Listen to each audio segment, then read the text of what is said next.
Welcome to the Anirudh academy. और जैसा कि हमने एक पोस्ट डाला था अभी कुछ दिन पहले, और हमने बोला भी था, जो हमारी लास्ट वीडियो आई थी चैप्टर सेकंड की, sexual reproduction in flowering plants की, जो क्लास 12th का था, तो हमने बताया भी था कि अब जो हमारी अगली वीडियो आएगी वो क्लास 11th की चैप्टर 2 की आएगी, और इस चैप्टर का नाम है बायोलॉजिकल क्लासिफिकेशन। अब जिस इस चैप्टर के बाद जो खत्म होगा चैप्टर हमारा बायोलॉजिकल क्लासिफिकेशन, ऑफकोर्स उसके बाद 12th क्लास का ह्यूमन रिप्रोडक्शन आएगा। तो इसी तरीके से हम एक चैप्टर क्लास 12th का, एक 11th का, ऐसे ही लेके चलेंगे अल्टरनेटिव में। और ये वीडियो जो है वो क्लास 11th और नीट के बच्चों के लिए है, ठीक है ना, तो आप दोनों ही देख सकते हैं। फुल एनसीईआरटी एक्सप्लेनेशन है, और वीडियो को पूरा ज़रूर देखिए। अगर आप पूरा देखेंगे तभी आपको समझ में आएगा। वन शॉट सीरीज है, एक ही बार में आपको पूरा चैप्टर रिवाइज हो जाएगा एनसीईआरटी के, ठीक है ना। सो शुरू करते हैं। चैप्टर का नाम है बायोलॉजिकल क्लासिफिकेशन।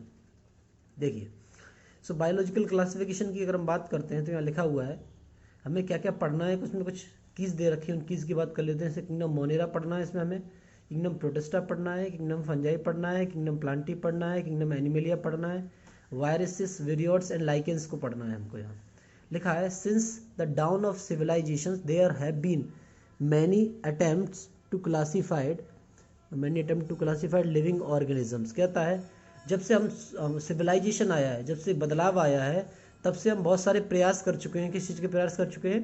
किसी लिविंग थिंग्स को क्लासिफाइड करने के। जब से सिविलाइजेशन आया है, यानी जब से हम सुधरे हैं, जब से हमें पता चल गया है कि कैसे एडवांस ह्यूमन हुआ है, तब से कई बात कर रहा है, ठीक है ना। So it was done instinctively, not using criteria that were scientific, but born out of the need to use organism for our own use for food, shelter and clothing। कहता है ये हमारा अचानक से ही इंस्टिंक्टिवली, हमने ये इंस्टिंक्टली किया है, इंस्टिंक्ट आया अंदर से, हमें सोच आई कि हमें क्राइटेरियाज में हम अपने आप को डिवाइड करना चाहिए, क्लासेस में डिवाइड करना चाहिए। और कैसे डिवाइड करना चाहिए? Scientific but born and need. Scientific तरीके से ही करना चाहिए था, डिवीजन किया था, लेकिन नीड के हिसाब से। ज़्यादातर नीड के साथ मतलब ज़रूरत क्या है। अब ह्यूमन की नीड जैसे पहले कपड़े की होती थी, खाने की होती थी, घर की होती थी, तो उसने उस हिसाब से अपने आप को क्लासिफाइड किया। तो लिखा है ना, but born out of need to use organisms for own use, अपने यूज़ के लिए।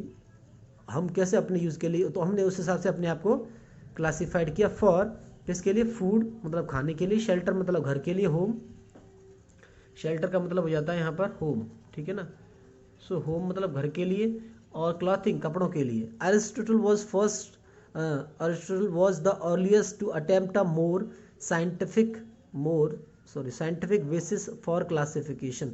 अरिस्टोटल पहले साइंटिस्ट रहे जिन्होंने सबसे पहली बार और ये अर्लीस्ट में क्लासिफिकेशन दिया, शुरुआत की, प्रयास किया, अटेम्प्ट किया साइंटिफिकली क्लासिफाइड करने का। He use simple morphological characters to classify plants into tree, shrubs and herbs. इन्होंने क्या किया? सिंपली क्लासिफाइड करना चाहे अरिस्टोटल ने। कैसे?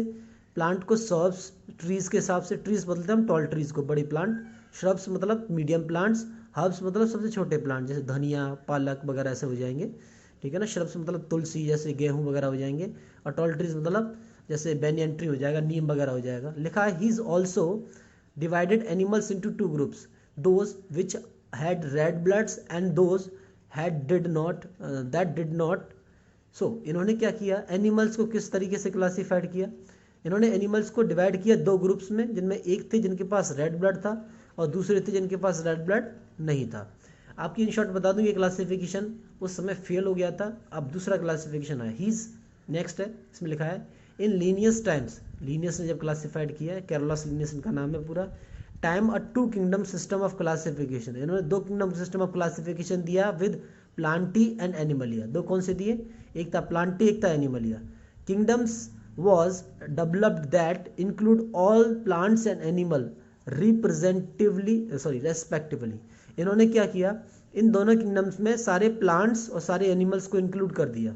जितने भी दुनिया में प्लांट्स हैं, जितने भी एनिमल्स हैं, सबको डाल दिया। This system did not distinguish between eukaryotic and prokaryotic, unicellular and multicellular organisms, and photosynthetic green algae and non-photosynthetic fungi organisms।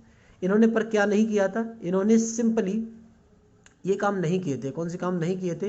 इन्होंने डिस्टिंग्विश नहीं किया इन दोनों को उनके सेल के हिसाब से, यूकैरियोटिक एंड प्रोकैरियोटिक के हिसाब से, उनके पास एक सेल है या एक से ज़्यादा सेल है, उसके हिसाब से नहीं किया इन्होंने क्लासीफाइड, या वो फोटोसिंथेसिस करते हैं, ग्रीन एल्गी हैं या नहीं है, नहीं करते तो फंजाई है, यानी इनके न्यूट्रिशन के हिसाब से भी क्लासीफाइड नहीं किया, उनके सेल के नंबर के हिसाब से भी क्लासीफाइड नहीं किया, और सेल के टाइप के हिसाब से भी क्लासीफाइड नहीं किया।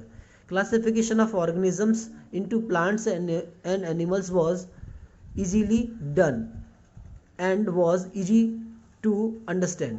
तो इन्होंने जल्दी से उस क्लासिफिकेशंस को, जिसमें प्लांट और एनिमल्स को हमने किया है, इजीली क्लासिफाइड कर दिया और इजीली अंडरस्टैंड भी हो गया। बट कुछ चीज़ें, but a large number of organisms did not fall into either categories, पर बहुत सारी चीज़ें ऐसी थी जो चीज़ें आई ही नहीं इन कैटेगरीज में, जैसे उनका मोड ऑफ न्यूट्रिशन वगैरह। कहता है hence the two kingdom classification used for a long time was not inadequate. कहता है पर इसका मतलब ये नहीं, इनका क्लासिफिकेशन उस टाइम पे लोगों के लिए समझ में तो आ गया था, इजी रहा, बट क्योंकि इन्होंने ये चीज़ें नहीं बताई, जैसे सेल के टाइप हो गया, वो फोटोसिंथेसिस कर रहा है नहीं कर रहा है, यूनिसेलुलर है मल्टी सेलुलर है, तो कुछ टाइम बाद लोगों ने उसको फेल कर दिया। लिखा है ना, did not fall into the either categories, hence the two kingdom classification use for long time found adequate. कुछ लंबे समय के लिए अनएडिक्वेट, लिखा है ना, इनएडिक्वेट मतलब होता है लॉन्ग टर्म के लिए, ये लॉन्ग टर्म के लिए नहीं चला, उस टाइम पे तो एक्सेप्ट कर लिया गया था। Besides gross morphology, a need was also felt the including other characteristics like cell structures, nature of ball, ठीक है ना, mode of nutrition, habitats, mode of methods of reproduction, evolutionary relationship etc. क्या किया इसके अलावा इन्होंने एक लार्ज स्केल में, ग्रॉस मतलब बड़ी मॉर्फोलॉजी नहीं देखी जिसकी इनकी सख्त ज़रूरत थी, ठीक है, समझने की। इसके अलावा और भी कैरेक्टर्स इन्होंने इंक्लूड नहीं किए, जैसे सेल का स्ट्रक्चर कैसा है, वो यूनिसेलर है मल्टी सेलर है, सेल वॉल कैसी है, नेचर ऑफ वॉल, ठीक है, किसकी बनी हुई है, मोड ऑफ न्यूट्रिशन क्या है, वो खाना किस तरीके से खाते हैं, खुद बनाते हैं दूसरों से लेते हैं, हैबिटाट्स वो रहते कहाँ हैं, ये भी नहीं किया इन्होंने, मेथड ऑफ रिप्रोडक्शन किस तरीके से करते हैं ये भी नहीं बताया इन्होंने, और उनका आपस में इवोल्यूशनरी कनेक्शंस क्या है, क्या वो पीछे से कनेक्टेड हैं या नहीं है, ये भी नहीं समझाया इन्होंने। Classification system for a living organisms have hence undergone several changes over the times. क्या कह रहा है, क्लासिफिकेशंस में धीमे धीमे बदलाव हुए समय के साथ में, बहुत सारे क्लासिफिकेशन हुए हैं जो एनसीईआरटी में मेंशन नहीं है, तो नहीं है तो हम नहीं जानते हैं। लिखा है इसमें अंडरगोन सेवरल चेंजेस, टाइम के साथ बहुत सारे बदलाव हुए क्लासिफिकेशन में, ठीक है ना। तो plants and animals kingdoms have been constant under all different systems. The understanding of what groups organism be included under these kingdoms have been changing. The number and nature of the kingdoms have also been understood different by different scientists over the times. अब क्या कह रहा है, अगर हम बात करते हैं टाइम चेंजेस हुआ क्लासिफिकेशन, ठीक है ना। अब लिखा है कि प्लांट और एनिमल किंगडम जो है कॉन्स्टेंटली डिफरेंट सिस्टम्स में आते गए, मतलब उनके हमने सारे सिस्टम्स देखे, जैसे उनके खाने का, रहने का, सारी चीज़ें, और उनके ग्रुप्स को भी अंडरस्टैंड किया, अंडरस्टैंडिंग द ग्रुप्स, ठीक है ना। जैसे टेक्सास की बात कर रहा है, उनके ग्रुप्स क्या हो जाएंगे, जैसे मोड ऑफ न्यूट्रिशन को देखा, ठीक है ना, उनकी सारी चीज़ें देखी जो पहले इन्होंने नहीं बताई थी, सेल स्ट्रक्चर को देखा, ठीक है ना। इसके अलावा क्या देखा इन्होंने, वो फोटोसिंथेसिस करते हैं नहीं करते, इस हिसाब से देखा, उनका एवोल्यूशनरी रिलेशनशिप आपस में है या नहीं है, मेथड ऑफ रिप्रोडक्शन, इन सबको ग्रुप्स में डिवाइड किया, और लिखा है आगे इंक्लूडिंग दीज किंगडम्स, इन किंगडम में किया और चेंज किए, बदलाव किए इनमें। The number and nature of the kingdoms have also been understand differently scientific over the time, और सबने, बहुत सारे साइंटिस्ट ने और अलग अलग तरीके से इन चीज़ों को समझने की कोशिश की समय के साथ में। अब यहाँ पे आप देख सकते हैं एक टेबल दे रखी है जो RH वाइटिकर नाम के साइंटिस्ट ने क्लासिफाइड किया है ऑर्गेनिजम्स को। वो कैसे किया है, तो मैं देखोगे 5 कैरेक्टर लिए गए हैं। 1 पहला कैरेक्टर है हमारा सेल टाइप, दूसरा है सेल वॉल, तीसरा है न्यूक्लियर मेम्ब्रेन, चौथा है बॉडी ऑर्गेनाइजेशन, और 5वां है मोड ऑफ न्यूट्रिशन। अब इसमें हमने इस तरीके से किंगडम्स को रख दिया है, 5 किंगडम को, इन कैरेक्टर्स के हिसाब से उनको क्लासीफाइड करेंगे। तो जैसे लिखा है ना यहाँ पे कैरेक्टरिस्टिक्स ऑफ दी 5 किंगडम्स, जो 5 किंगडम क्लासिफिकेशन दिया है वो RH वाइटिकर ने दिया है इन द ईयर ऑफ 1969, ठीक है ना।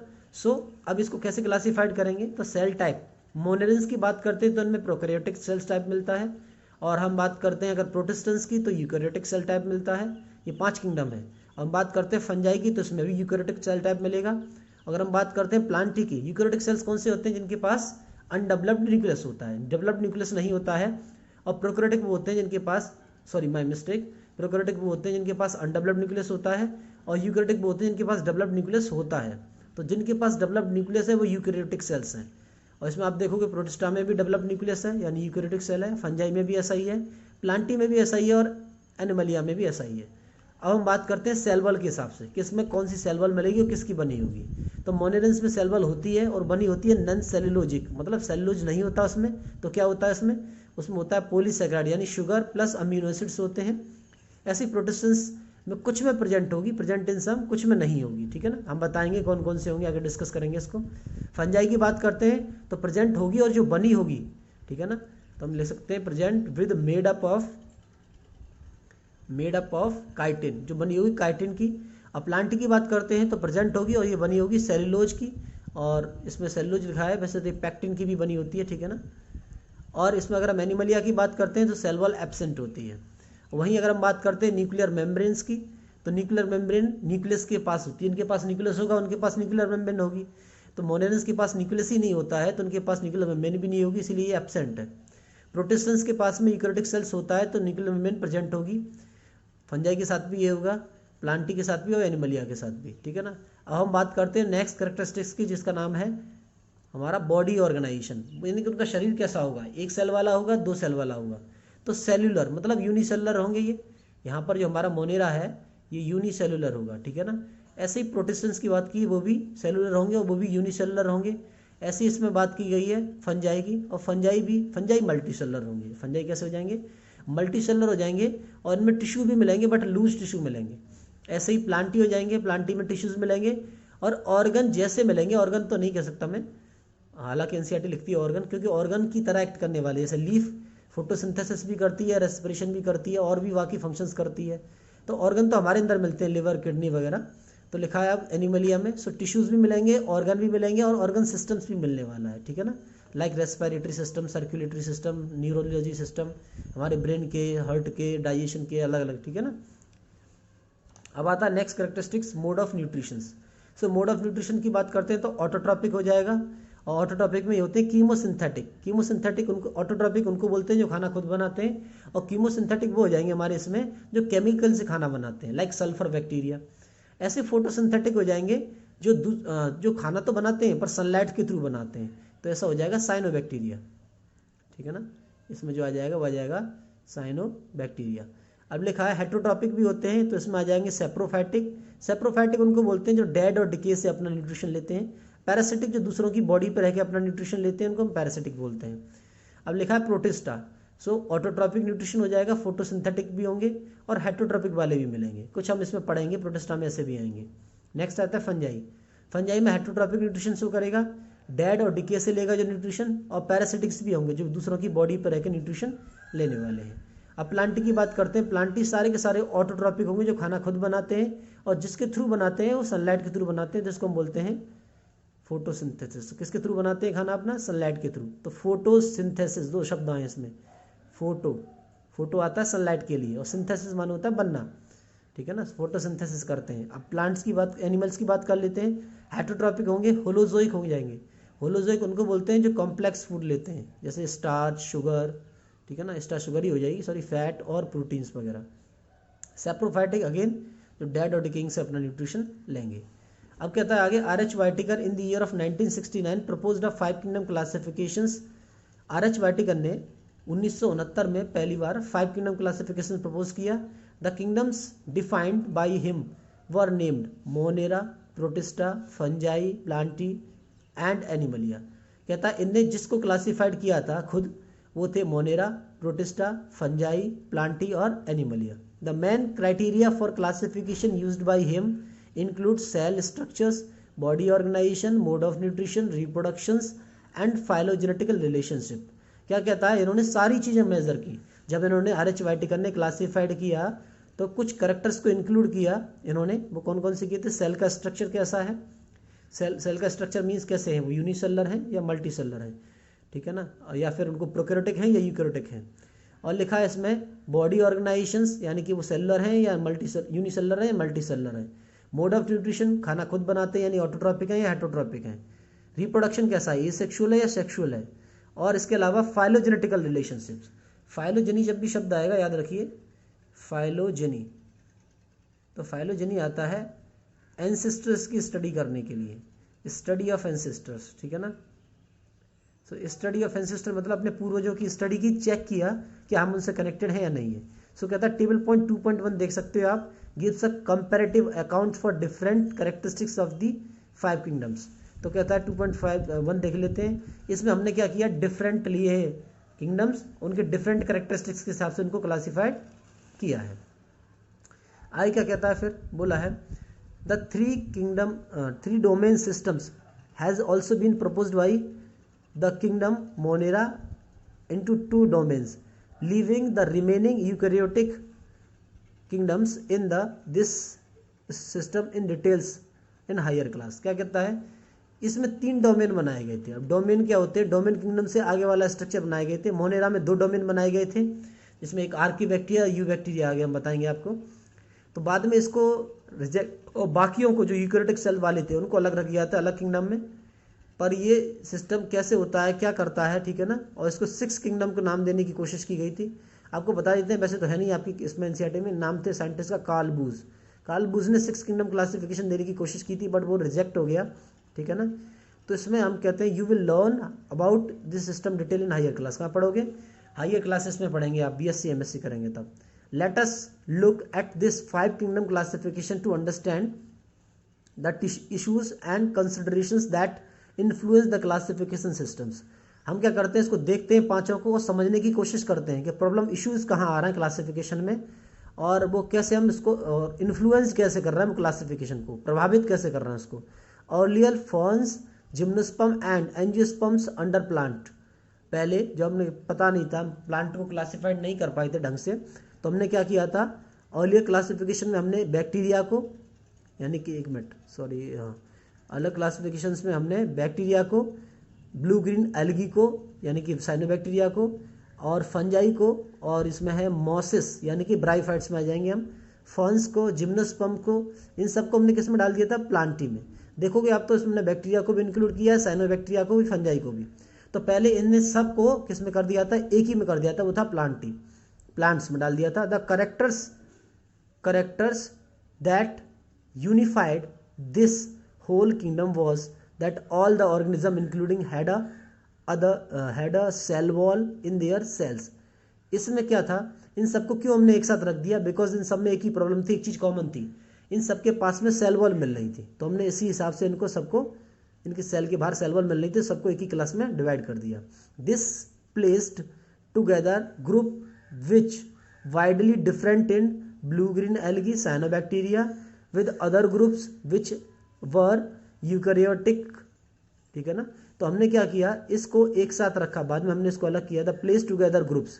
जहाँ हमने इनको एक साथ रखा था तो इनमें हमने देखे बहुत सारे डिफरेंट कैरेक्टरिस्टिक्स आते हैं, जैसे different in blue green algae and other groups में। तो हमने विच आर यूकैरियोटिक, क्या थे इसमें ज़्यादातर, कैसे थे, यूकैरियोटिक थे। बैक्टीरिया थे हमारे जो है prokaryotic. It is also grouped together unicellular organisms and multicellular one, से एग्जाम्पल क्लेमाइडोमोनास एंड स्पाइर वगैरह।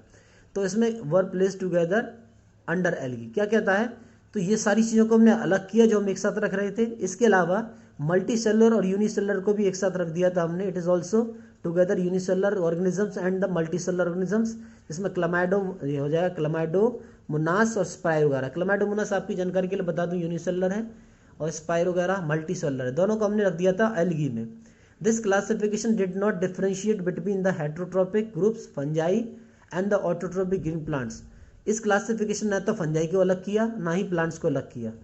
तो they also showed a characteristic differences in their walls compositions। क्या हमें समझ में आया कि जिनको हमने क्लासिफाई नहीं किया था या सेल वॉल के हिसाब से कर रहे थे, उनकी सेल वॉल में भी हमें अलग अलग चीज़ें मिली। जैसे फंजाई की काइटिन की बनी होगी, प्लांट्स की सेलुलोज की बनी होगी, तो सबकी सेल वॉल का जो कंपोजिशन था वो अलग अलग था। द फंजाई हैड काइटिन, ठीक है ना, in their walls, while the green plants had a cellulose cell wall. Fungi के पास काइटिन की बनी हुई थी सेल वॉल, और जो प्लांट्स हैं उनके पास सेलुलोज की बनी हुई थी। When characteristics were consider the fungi were placed in A separate kingdom fungi. बाद में हमें जब पता चला ये अलग अलग कैरेक्टरिस्टिक्स शो करता है फंजाई, और ना सिर्फ इसकी सेल वॉल अलग शोर की बनी हुई है बल्कि पूरी तरह से अलग है, तो इसको हमने सेपरेट या सेप्टेट किंगडम में डिवाइड कर दिया, इसका नाम है kingdom fungi. All prokaryotic organism were grouped together under kingdom Monera and the unicellular eukaryotic organisms were placed in the kingdom protista. तो जितने भी प्रोकैरियोटिक सेल्स रखते थे जो अपने पास में, यानी बैक्टीरिया वगैरह, उनको हमने डाल दिया किंगडम मोनेरा में, और जिनके पास भी यूनिसेलुलर होते थे उन्हें हमने डाल दिया किंगडम प्रोटिस्टा में। यूनिसेलुलर यूकैरियोटिक सेल होते थे, यूनिसेलुलर यूकैरियोटिक सेल्स होंगे, हमने डाल दिया किंगडम प्रोटिस्टा में। Kingdom Protista has brought together Chlamydomonas, Chlorella, ठीक है ना, earlier placed in algae within the plants and both having cell walls with parameciums and amoeba when were early placed in the animal kingdom which lack cell walls। क्या कह रहा है, kingdom protista की बात करते हैं तो इसमें आता है पहले, अब तो हमने क्लामाइडोमोनास इसमें डाला है प्रोटिस्टा में, और क्लोरेला को भी, जो ग्रीन एल्गी है दोनों के दोनों, पर पहले इसको हम एल्गी में रख रहे थे, ठीक है ना, प्लांट्स में डाल रहे थे। क्यों? क्योंकि इनके पास सेल वॉल होती थी। इसके अलावा पैरामीशियम और अमीबा को हमने अर्ली किस में डिवाइड कर दिया था, एनिमल किंगडम में, क्योंकि इनके पास सेल वॉल नहीं थी। इस हिसाब से it has put together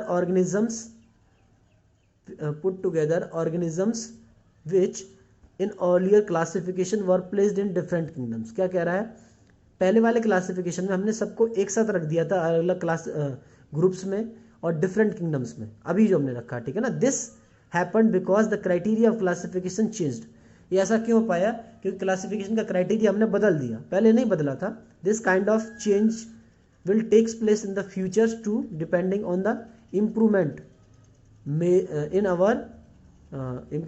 our understanding of characteristics and evolutionary relationships. क्या कह रहा है, हमने समय के साथ इसको बदल दिया, क्राइटेरिया इसको भी चेंज कर दिया, जिससे न सिर्फ अभी criteria for classification changed, this kind of change will takes in futures to depending upon the improvement। तो क्या है, ना सिर्फ अभी बदले हम, बल्कि फ्यूचर में भी बदल गए, फ्यूचर में भी क्लासिफिकेशन ईजी हो जाएगा ना। और क्या कहता है, इससे हमें अंडरस्टैंडिंग बढ़ेगी कैरेक्टरिस्टिक्स को समझने की, यानी उसके लक्षण क्या होंगे। इसके अलावा हमें कनेक्शन समझ में आएगा कि एवोल्यूशनरी हमारा कनेक्शन कैसे है, रिलेशनशिप कैसे हैं। Over time an attempt has been made of evolve a classification system which is reflect not only the morphological, physiological and reproductive similarities but also the phylogenetic। It is based on evolutionary relationships। क्या कह रहा है, अब आने वाले समय में हमने इसको बदल दिया तो कैसे हो जाएगा, once time, so over the time के साथ में क्या होने वाला है, हम इसमें बहुत सारे प्रयास करने वाले हैं और इस क्लासिफिकेशन सिस्टम में हम कुछ चीज़ें और इंक्लूड करने वाले हैं। जैसे मॉर्फोलॉजी भी आ जाएगी, फिजियोलॉजी भी आ जाएगी। मॉर्फोलॉजी बाहर का अपीयरेंस, फिजियोलॉजी मतलब एक्टिविटी उसकी, रिप्रोडक्शंस भी आ जाएगा, सिमिलरिटीज भी देख सकेंगे, और ना सिर्फ अपनी सिमिलरिटीज देख सकेंगे बल्कि फाइलोजेनेटिकली यानी कि पूर्वजों की भी देख सकेंगे। किसके हिसाब से, बेस्ड ऑन इवोल्यूशनरी रिलेशनशिप्स, हमारा पूर्वजों से क्या रिश्ता है। In this chapter we will study characteristics of kingdom Monera, Protista, Fungi of the Whittaker system of classification. इसमें हम कुछ किंगडम्स को पढ़ने वाले हैं जिन्होंने जिसको वाइटिकर ने क्लासिफाइड किया था। उनमें कौन कौन से हो जाएंगे, मोनेरा हो जाएगा, प्रोटिस्टा हो जाएगा, फंजाई हो जाएगा, और भी है प्लांटी एनिमलिया भी आ जाएंगे जो वाइटिकर ने क्लासिफाइड किया। The kingdoms Plantae and Animalia commonly refer to as the plant and animals kingdom respectively will be dealed separately in chapter 3rd and 4th। क्या कह रहा है, जिनमें से हमने प्रोटिस्टा, फंजाई और मोनेरा को तो यही समझ लेना है, पर जो हमारे दो बच जाएंगे प्लांटी और एनिमलिया, जिनको हम प्लांट और एनिमल भी कहते हैं, इनके लिए हमने सेपरेट किंगडम बनाए और सेपरेट चैप्टर में पढ़ने वाले हैं। चैप्टर 3rd में पढ़ेंगे आप प्लांट किंगडम के बारे में, और चैप्टर 4 में पढ़ेंगे आप एनिमल किंगडम के बारे में, ठीक है ना। अब आता है kingdom Monera. Kingdom Monera, so bacteria लिखा है, bacteria are the sole members of the kingdom Monera.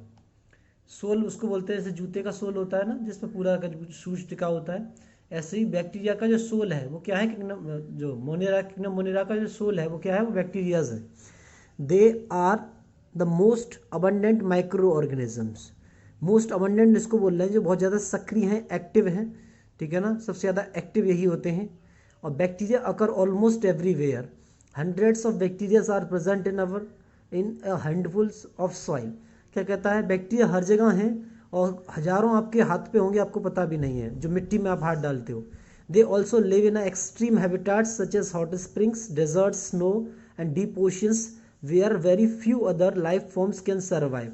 क्या कह रहा है, इसके अलावा बहुत ही ज़्यादा खराब जगह पे भी मिलते हैं। They also live in extreme habitat, जैसे हॉट स्प्रिंग बोलेंगे जहाँ का टेम्परेचर ज़्यादा होता है, ठीक है ना, जहाँ का टेम्परेचर ज़्यादा होता है प्लस वहाँ पे एसिड हो, तो उस जगह को हम हॉट स्प्रिंग बोलते हैं। तो ये कहाँ मिलने वाले हैं हमको, हॉट स्प्रिंग में मिलने वाले हैं। इसके अलावा कहाँ मिलने वाले हैं, डेजर्ट्स, जो डेजर्ट्स होता है वहाँ धूप काफ़ी होती है, ठीक है ना, बहुत गर्मी रहती है, वहाँ भी मिलेंगे। स्नो मतलब बर्फ़। और डीप ओशियन, समुद्र के नीचे मिलने वाले हैं बहुत गहराई में। Where a very life form can survive, जहाँ बहुत कम लाइफ है जो सर्वाइव कर पाती हैं ऐसी बुरी कंडीशन से, वहाँ ये मिल जाते हैं। Many of them live in on other animals as a parasites, बहुत सारे ऐसे इनमें से जो दूसरों के शरीर पर रहते हैं पैरासाइट्स की तरह। पैरासाइट्स उनको बोलते हैं जो दूसरों के शरीर पर रहते हैं, जैसे लाइस यानी कि जुए हमारे सर में रहते हैं, ऐसा।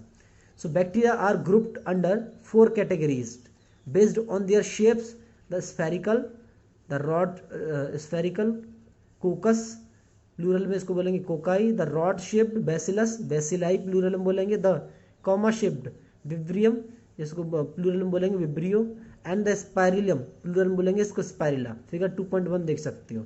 तो क्या कह रहा है, इसके 4 कैटेगरी बनाई है हमने, वो भी इसकी शेप के हिसाब से। स्फेरिकल मतलब सर्कुलर शेप, कोकस हो जाएगा, प्लूरल में इसको कोकाई बोलते हैं, कुछ ऐसी हो जाएगी शेप हमारी, देखेंगे ये। तो ये हमारी कोकाई, ये हो जाएगी कोकस वाली। दूसरी हो जाएगा रॉड शेप्ड, और जिसको हमने बोला है बैसिलस, तो बैसिलस हमारी हो जाएगी rod shaped.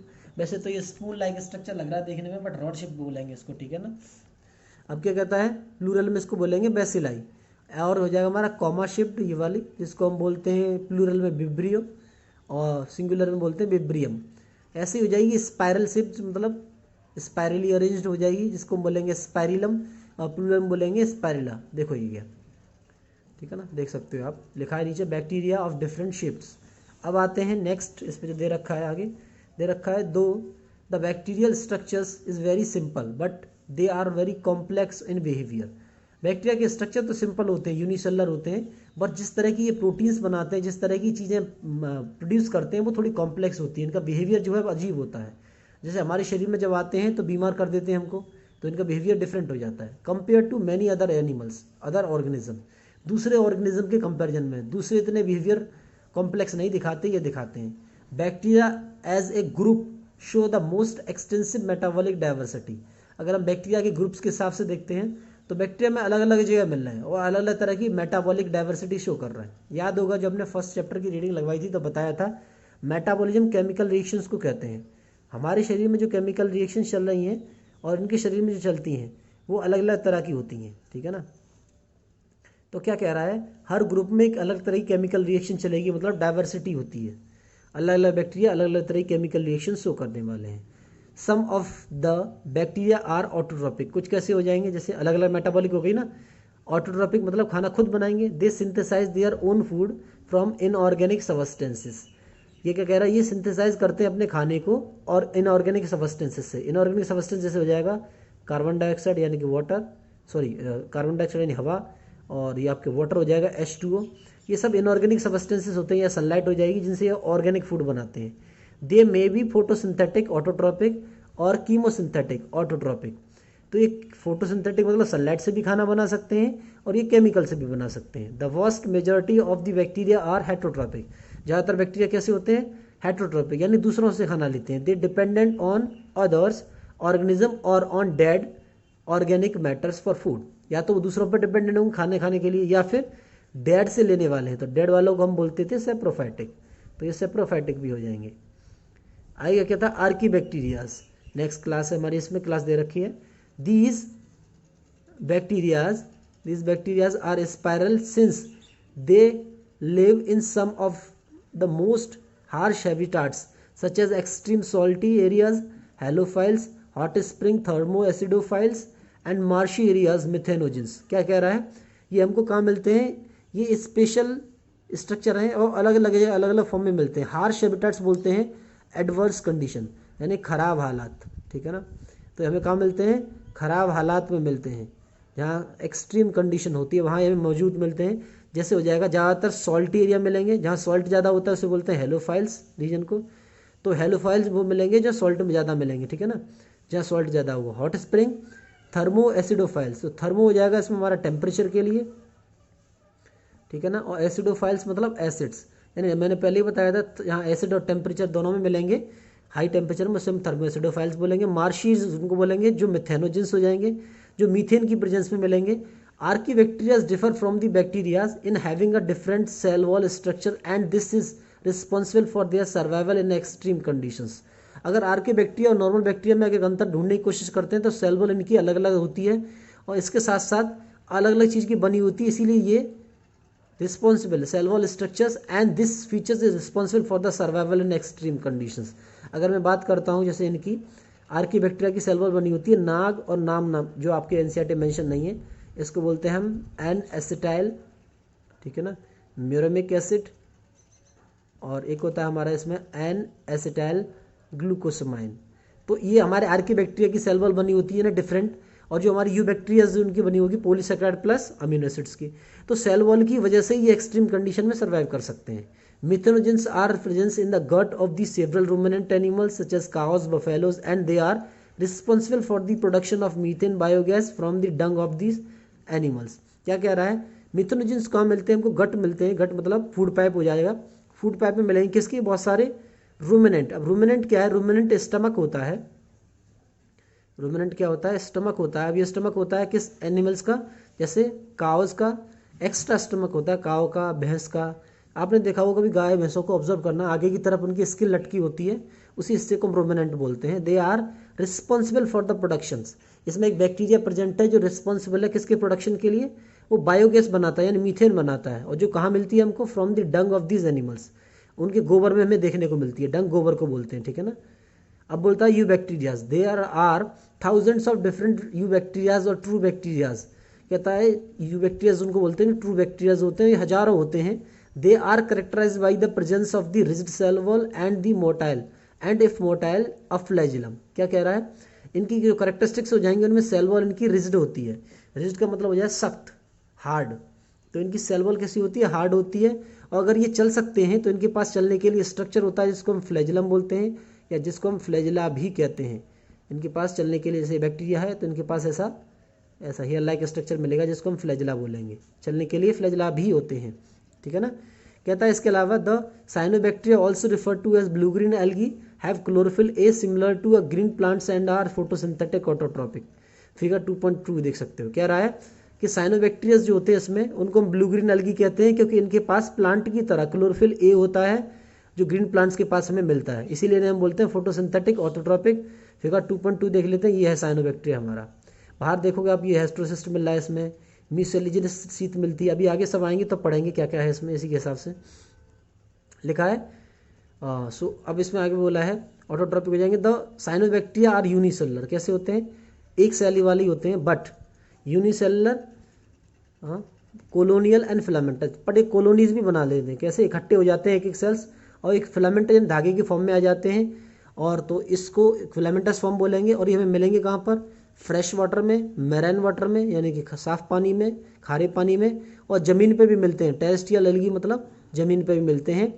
The colonies are generally surrounded by gelatinous sheath.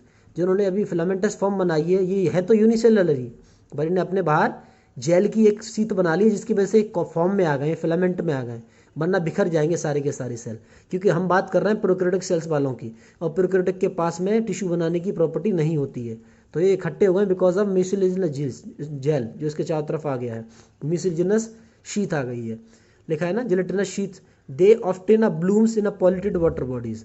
ये हमें कहाँ मिलेंगे, जब पानी पॉल्यूटेड होता है। ब्लूम्स मतलब बिखर जाते हैं, बहुत सारे आते हैं, पानी जहाँ गंदा पानी होगा वहाँ बहुत सारे आ जाते हैं। Some of them these organism can fix atmospheric nitrogen in the specialized structure called heterocyst.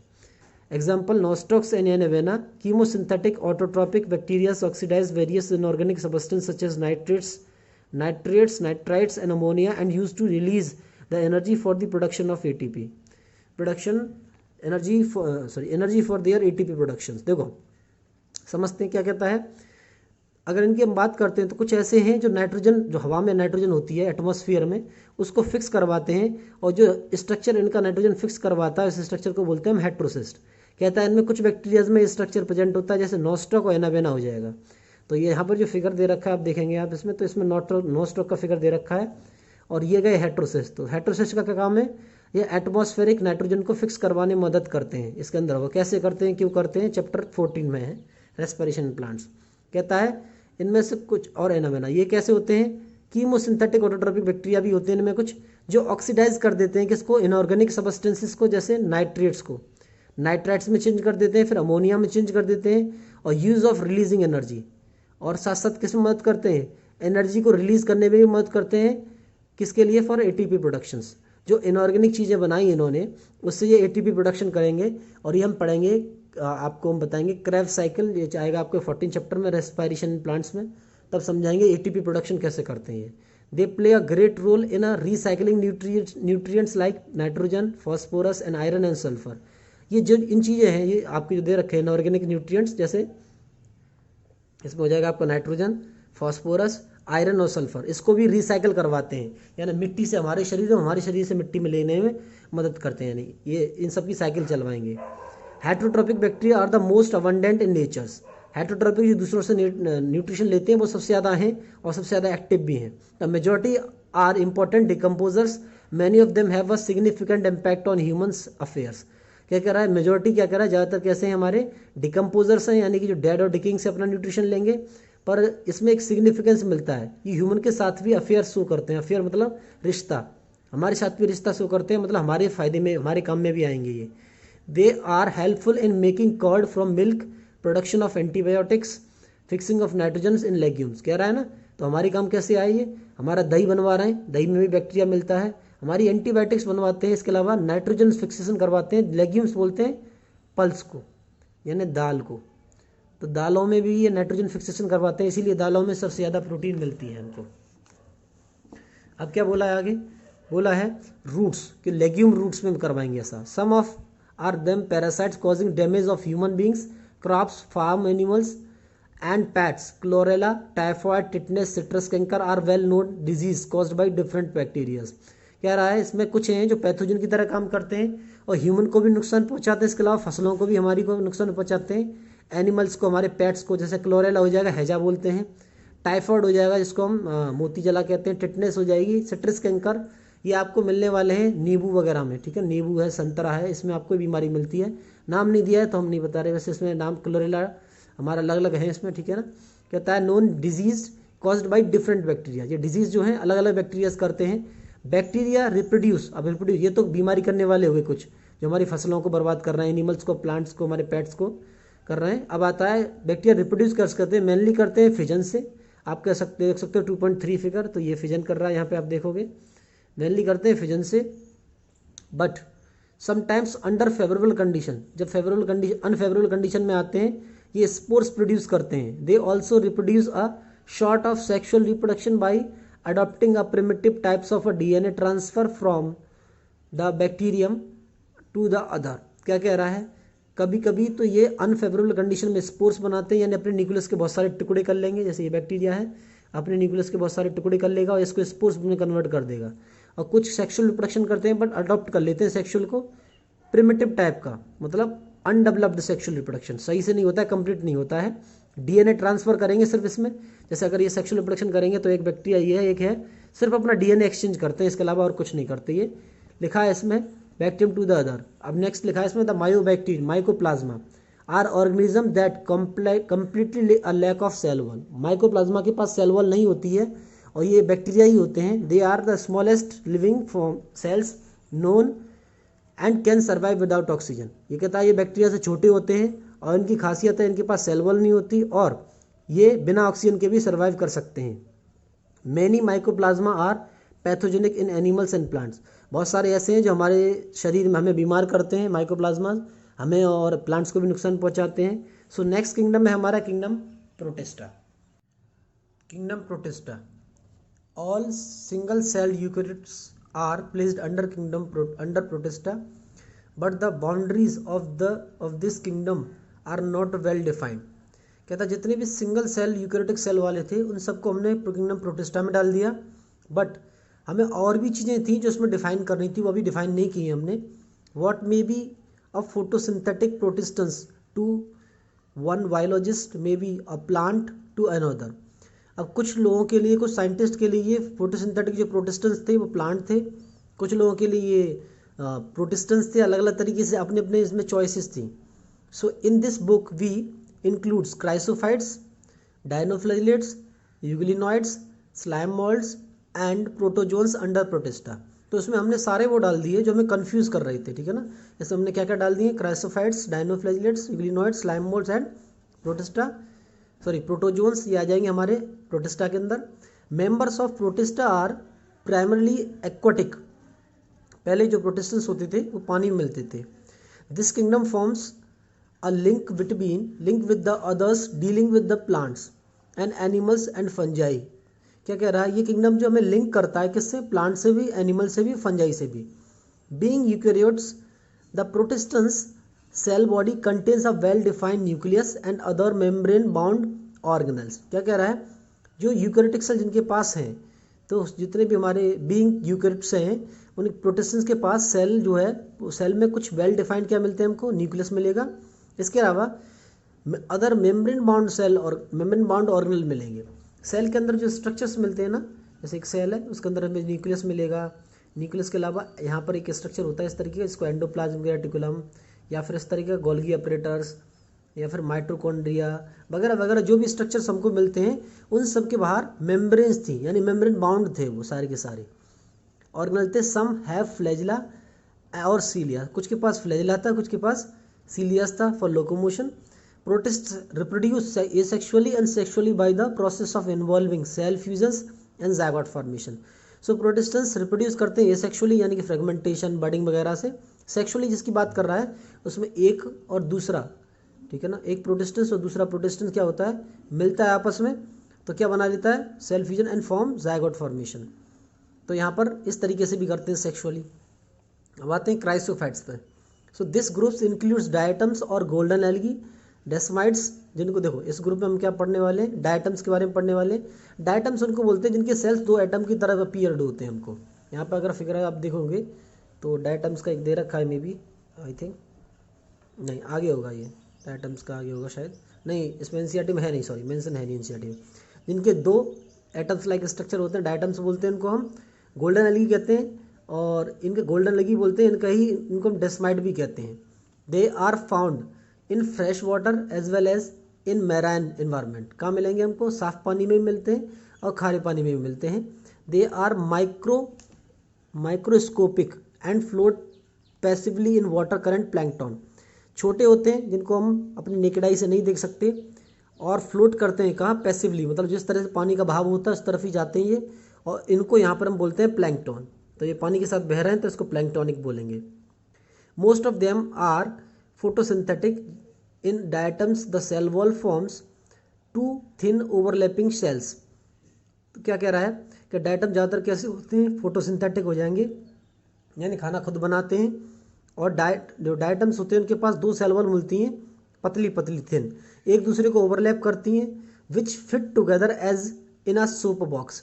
ये दोनों ही पतली पतली लेयर इस तरीके से फिट है एक दूसरे में, जैसे मान के चलो ये डायटम्स है, एक इसकी लेयर होगी और दूसरी इसकी लेयर होगी, ये दोनों लेयर सेल वॉल की इस तरीके से फिट हैं, जैसे साबुनदानी में आ जाता है ना, साबुन जिसमें रखते हैं ना, सोप बॉक्स बोलते हैं उसको।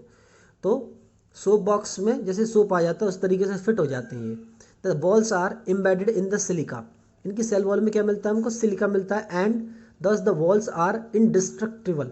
और इनकी सेल वॉल में चूंकि सिलिका आ गया है तो आसानी से टूटती नहीं है। Thus diatoms have left behind large amount of cell wall deposits in their habitats. क्या कह रहा है, इसीलिए डायटम्स जब मर जाते हैं, जब छोड़ के जाते हैं यहाँ से, तो सेल वॉल छोड़ जाते हैं बहुत सारी, जहाँ ये रहते हैं हैबिटाट्स उस जगह पे। This accumulation over billions of years is referred to as the diatomaceous earth. क्या कह रहा है, यही जो सेल वॉल हैं बहुत सारी इकट्ठी रहती हैं, करोड़ों साल से इकट्ठी हो रही हैं, और इसी को हम डायटमियस अर्थ बोलते हैं।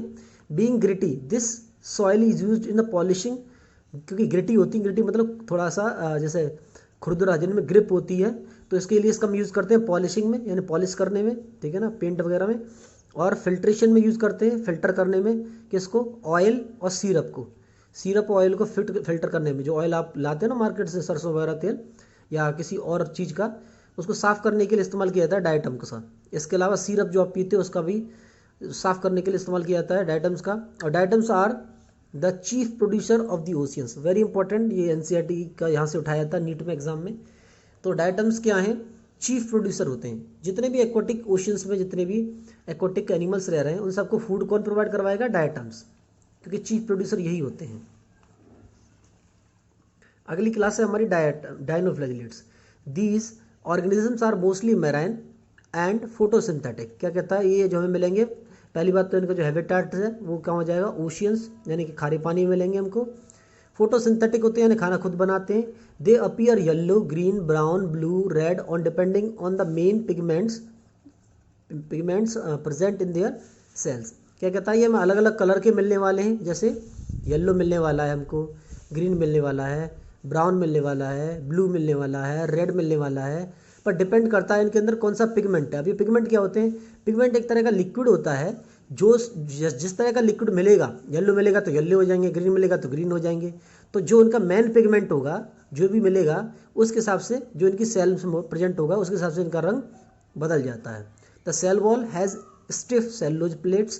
कहता है सेलुलोज इनकी सख्त होती है क्योंकि इनके बाहर सेलुलोज डिपॉजिट हो जाता है। ये सेलुलोजिक प्लेट देख सकते हो आप, ये वाला, ये सेलुलोजिक प्लेट्स होती है इनके अंदर, इसलिए सेल वॉल क्या हो जाती है, स्टिफ हो जाती है यानी सख्त हो जाती है ऑन द आउटर सरफेस, बाहर की तरफ। और लिखा है most of them have 2 flagella. इनके पास कितने होते हैं, इनके पास 2 फ्लैजिला होंगे ज़्यादातर इनके पास, और इनमें से 1 लाइज लॉन्गिट्यूडनली, एक तो लंबा लंबा आ रहा है, और 1 द अदर ट्रांसवर्सली, और एक कैसा जा रहा है, ट्रांसवर्सली। अब यहाँ पे फिगर में दिख नहीं सकता बट एक ऐसे जा रहा होगा इस तरीके से, एक लंबा है तो एक ऐसे जा रहा है, ट्रांसवर्सली जा रहा है। इन अ फ्रो बिटवीन से बॉल प्लेट्स। अब ये 2 बॉल प्लेट्स हैं, इनके बीच में से ऐसे पास हो रहा है, ये एक जा रहा है लंबा लंबा और एक बॉल प्लेट्स के बीच में से पास हो रहा है, वो भी ट्रांसवर्सली। 2 फ्लैजिला हो जाएंगे इसके ball plates. Very often red dinoflagellates, बहुत कम जो मिलते हैं वो हमें रेड डायनोफ्लैजिलेट मिलते हैं, इसमें बोलते हैं गोन्यूलैक्स, और ये गोन्यूलैक्स का ही फिगर है जो आपको बनाया गया है, ये एनसीईआरटी में दिया है। Under such rapid multiplication that they make the sea appear red tides.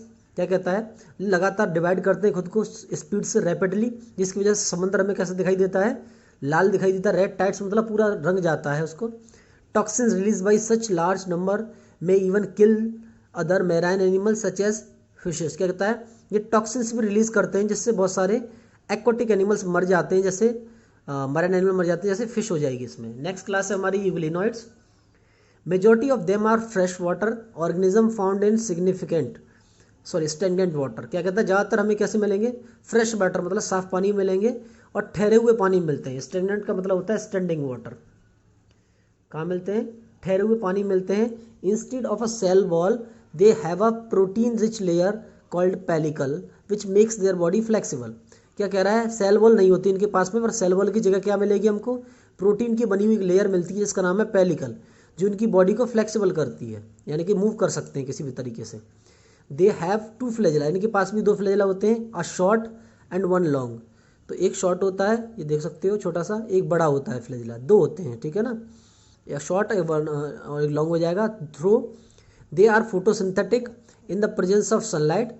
When deprived of sunlight, they behave like heterotrophs by predating on other smaller organisms। क्या कह रहा है, कह रहा है कि ये खाना सनलाइट से बनाते हैं, लेकिन जब लाइट नहीं होती, सनलाइट नहीं होती है, वैसे तो फोटोसिंथेसिस करते हैं, they are photosynthetic presence of sunlight में, बट जब खाना लाइट नहीं होती है, डेप्राइव्ड मतलब हो जाता है कम हो जाती है, ठीक है ना, जब लाइट कम हो जाती है तो क्या करते हैं, बिहेव करते हैं हेटेरोट्रॉपिक की तरह, और प्रीडेटिंग करते हैं मतलब शिकार करते हैं, किसका, छोटे छोटे एनिमल्स का, जो उसमें एनिमल्स होंगे फ्रेश वाटर में उसको शिकार करते हैं।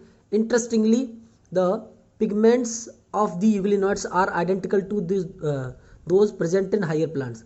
इनमें भी वही पिगमेंट मिल रहा है जो फोटोसिंथेसिस करने के लिए हायर प्लांट्स में होता है, तभी ये फोटोसिंथेसिस कर पाते हैं। एग्जाम्पल हो जाएगा यूग्लिना। नेक्स्ट क्लास है इसमें हमारी slime moulds. Slime moulds are saprophytic protist.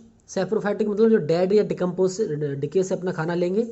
Body moves, लिखा है body moves along decay twigs and leaf engulfing organic materials. क्या कह रहा है, इनकी जो बॉडी है वो मूव करती है, डिके मतलब गली हुए, ट्विग्स मतलब पीसेस, ट्विग्स का मतलब होता है पीसेस ऑफ फूड, ठीक है ना, तो क्या है इसका मतलब पीसेस ऑफ फूड। तो फूड के टुकड़ों के साथ में जैसे लीफ वगैरह हो जाएंगी, इनको आधा खा लिया है इनने, इनगल्फ कर लिया है, निगल लिया है। इनगल्फिंग माने होता है निगलना, किसका, ऑर्गेनिक मटेरियल का। लीफ भी एक तरह का ऑर्गेनिक मटेरियल है, तो आधा इनको खा लिया है और आधा इनकी बॉडी से अटैच होके जा रहा है, तो इस तरीके से मूव करते हैं। ये कह सकते हो किसी लीफ के सहारे या कैसे ये मूव कर जाते हैं, ठीक है ना। क्या लिखा है आगे, फिर लिखा है under suitable condition they forms an aggregation called Plasmodium. जब कंडीशन अच्छी आती है तो एक नया स्ट्रक्चर बनाते हैं जिसका नाम है प्लाज्मोडियम, विच में grow and spread over the feet. कहता है ये बड़ा हो जाता है और पूरा फैल जाता है, ठीक है ना। During unfavourable condition the Plasmodium differentiate and forms fruiting bodies. कहता है अनफेवरेबल, पहले फेवरेबल कंडीशन में ये बन गया, अब अनफेवरेबल कंडीशन में यही प्लाज्मोडियम एक नए स्ट्रक्चर में कन्वर्ट हो जाता है और स्ट्रक्चर को हम बोलते हैं फ्रूटिंग बॉडीज। कुछ इस तरीके दिखाई देंगे आपको, और इसमें स्पोर्स रखे होते हैं, लिखा ना fruiting bodies being spores in their tips, इनके टिप्स पे स्पोर्स होंगे। The spores possesses true walls, इनके स्पोर्स के पास ट्रू वॉल्स मिलेगी, सेल वॉल मिलेगी। दे आर एक्सट्रीमली रेजिस्टेंट, ये सेल वॉल जो होते हैं, स्पोर्स होते हैं, एक्सट्रीमली रेजिस्टेंट होते हैं, मतलब बचा लेते हैं खुद को। And survive for many years, resistance बोलते हैं जैसे किसी के अगेंस्ट काम कर, रेजिस्ट करना, खुद को प्रोटेक्ट करना। इवन अंडर एडवर्स कंडीशन, बहुत सालों तक जिंदा रहेंगे, इसके अलावा एडवर्स कंडीशन में भी सर्वाइव कर सकते हैं। The spores are dispersed by the air current, जो स्पोर्स इसमें से रिलीज होंगे जब ये मैच्योर हो जाएगा फ्रूटिंग बॉडीज, तो इसके टिप से सारे के सारे स्पोर्स रिलीज हो जाएंगे। नेक्स्ट क्लास है protozoans. All protozoans are heterotrophs, सारे प्रोटोजोन्स कैसे होते हैं, हेटरोट्रॉपिक होते हैं, यानी कि दूसरों से न्यूट्रिशन लेते हैं। And live as a predator or parasites, तो जब हेटरोट्रॉपिक होंगे तो प्रेडेटर से यानी शिकार करेंगे, खाना लेंगे, और जब पैरासाइट्स होंगे तो दूसरों की बॉडी पर रहकर न्यूट्रिशन लेंगे। They are believe to be primitive relatives of animals, ऐसा माना जाता है कि जो पुरानी एनिमल्स हैं उनसे इनका रिश्ता है। They are 4 major groups of the protozoan, इनके 4 ग्रुप हैं, कौन कौन से हो जाएंगे। एक हो जाएगा amoeboid protozoans, these organism live in fresh waters, sea water and moist soils. पहले इसमें अमीबॉइड, जो अमीबा की तरह दिखते हैं या अमीबा होते हैं, और ये हमें मिलेंगे फ्रेश वाटर, तो साफ़ पानी में मिलेंगे, ठीक है ना। सी वाटर मतलब मैरान वाटर में मिलेंगे, खारे पानी में। और मॉइस्ट सॉइल मतलब नमी वाली मिट्टी, जो मिट्टी में जहाँ नमी आ जाती है वहाँ मिलेंगे हमको। They move and capture, move करते हैं और कैप्चर करते हैं। किसको कैप्चर करते हैं, लिखा है move and capture. They prey, अपने शिकार को, प्रे मतलब होता है शिकार, तो अपने शिकार को क्या करते हैं, कैप्चर करते हैं, ठीक है ना। तो अपने शिकार को कैप्चर करते हैं, और क्या करते हैं फिर, लिखा है capture by putting out pseudopodia. जैसे ये अमीबा है, और ये अमीबा क्या करता है, यहाँ पर अगर उसका कोई फूड आ जाता है तो ये अपना इस तरीके से एक स्ट्रक्चर बना लेता है, इनको सूडोपोडिया कहते हैं, और इस फूड को कैप्चर कर लेगा ये। फिर क्या लिखा है, फॉल्स फीट भी कहते हैं सूडोपोडिया को, इनकी चलने में भी मदद करते हैं ये pseudopodia. As an amoeba, amoeba में देखने को मिलेगा हमको। मैराइन फॉर्म्स हैव सिलिका, जो समंदर में मिलते हैं अमीबा, उनके बाहर सिलिकॉन डिपॉजिट हो जाती है, सिलिका, जो मैराइन फॉर्म होती है अमीबा की, वहाँ सिलिकॉन से आ जाएगी। ऑन देयर सरफेस, सरफेस पे आ जाएगी। Some of them such as entamoeba and parasites, कुछ ऐसे हो जाएंगे जिनकी ऊपर आती है, कौन से अमीबा हो जाएंगे, जिनके बाद आएगी सिलिकॉन की वॉल, वो हो जाएगा एंट अमीबा, जो पैरासाइट्स होते हैं, यानी कि दूसरों से न्यूट्रिशन लेते हैं उनकी बॉडी पर रह के। पहले हो जाएंगे इसमें फ्लैजिलेटेड प्रोटोजोन्स, ठीक है ना। वो कौन से हो जाएंगे, the members of this groups are either free living or parasitic. Flagellated मतलब इनके पास फ्लैजिला होगा, और ऐसे जो ग्रुप, इस ग्रुप में जो आएंगे वो फ्री लिविंग होंगे। फ्री लिविंग मतलब जो किसी पर डिपेंडेंट नहीं होंगे, ठीक है ना, यानी क्या हो जाएंगे, इंडिपेंडेंट हो जाएंगे, जो फ्री लिविंग होंगे। और लिखा है पैरासाइट्स भी होते हैं, यानी कि दूसरों की बॉडी पर रहकर उनसे न्यूट्रिशन लेंगे। दे हैव फ्लैजिला, इनके पास क्या होगा, फ्लैजिला होगा, ऑब्वियसली इनको फ्लैजिलेटेड कह रहे हैं। तो the parasitic forms causes diseases and such as sleeping sickness, example हो जाएगा ट्रैपनोसोमा। कहता है इसमें पैरासाइटिक फॉर्म जैसे मिलेगी, इसमें जो दूसरों की बॉडी पर रहकर न्यूट्रिशन लेती है, जो डिजीज कॉज करती है, इसका नाम है स्लीपिंग सिकनेस, और ये जो करती है उस ऑर्गेनिज्म का नाम है ट्रैपनोसोमा। स्लीपिंग सिकनेस कुछ नहीं है, इसमें हाई फीवर आता है आपको, ठीक है ना, बुखार बहुत तेज आता है, और स्वेटिंग होती है हैवी, ठीक है ना, हैवी स्वेटिंग होगी और हाई फीवर आएगा, ऐसा होता है। और भी इसमें नाम है ट्राइकोमोनास वगैरह, पर इसमें नहीं दे रखे हैं तो हम इतना ही पढ़ेंगे। आगे देखिए क्या कहता है, सिलिएटेड प्रोटोजोन्स आ जाएगा। सिलिएटेड प्रोटोजोन्स को बोलते हैं, इनके पास सिलियाज होते हैं। These are aquatic, actively moving organism because of the presence of thousands of cilia। पहली बात, aquatic यानी पानी में मिलेंगे, मूव करते हैं किसके थ्रू, इनके पास सिलियाज होते हैं, थाउजेंड्स ऑफ सिलियाज, बहुत सारे सिलियाज होते हैं इनकी बॉडी पर। तो आप देख सकते हो इसमें फिगर भी दे रखा होगा मे बी, इनको पैरामीशियंस बोलते हैं, ठीक है ना। तो आप देख सकते हैं ये है, और इनके बाहर बहुत सारे सिलियाज मिलेंगे इनकी बॉडी के बाहर, यहाँ लिखा भी होगा पैरामीशियम, ये गया। तो पैरामीशियम के बाहर बहुत सारे सिलियाज मिलने वाले हैं, जिसकी मदद से ये चलते हैं। आगे क्या कह रहा है, लिखा है आगे इसमें, ठीक है ना। और प्रेजेंस ऑफ साउजेंस लिया, दे हैव टू कैविटी, इनके पास एक कैविटी होती है, इसको हम गलेट बोलते हैं, और गलेट के थ्रू ये अपना फूड लेते हैं, that opens to the outside of the cell surface, जो सेल सरफेस के बाहर की तरफ खुल रही है। The coordinated movement of the rows of cilia cause the water laden with foods and stored in the gullets. तो क्या कह रहा है, सिलिया की चलने की वजह से, ये सिलियाज हैं लगातार मूव करेंगे, इसकी वजह से जो फूड होगा, जो पानी के साथ बह के आ रहा होगा, वो इन सिलिया, सिलिया इस तरह से पुश करते रहेंगे इसको, और फाइनली ये है गलेट की कैविटी, जिसको हम गलेट बोल रहे हैं। और इस गलेट कैविटी के अंदर ये फूड चला जाएगा और ये डाइजेशन की आगे जो प्रोसेस है वो चलने वाली है। फिर क्या लिखा है आगे पढ़ लेते हैं। फिर लिखा है गलेट, एग्जाम्पल हो जाएगा इसमें पैरामीशियम्स, और एक और दे रखा है यहाँ पर, वो है sporozoans. This include diverse organisms, बहुत सारे ऑर्गेनिजम्स आते हैं। They have to have an infectious spores like stage in their life cycle.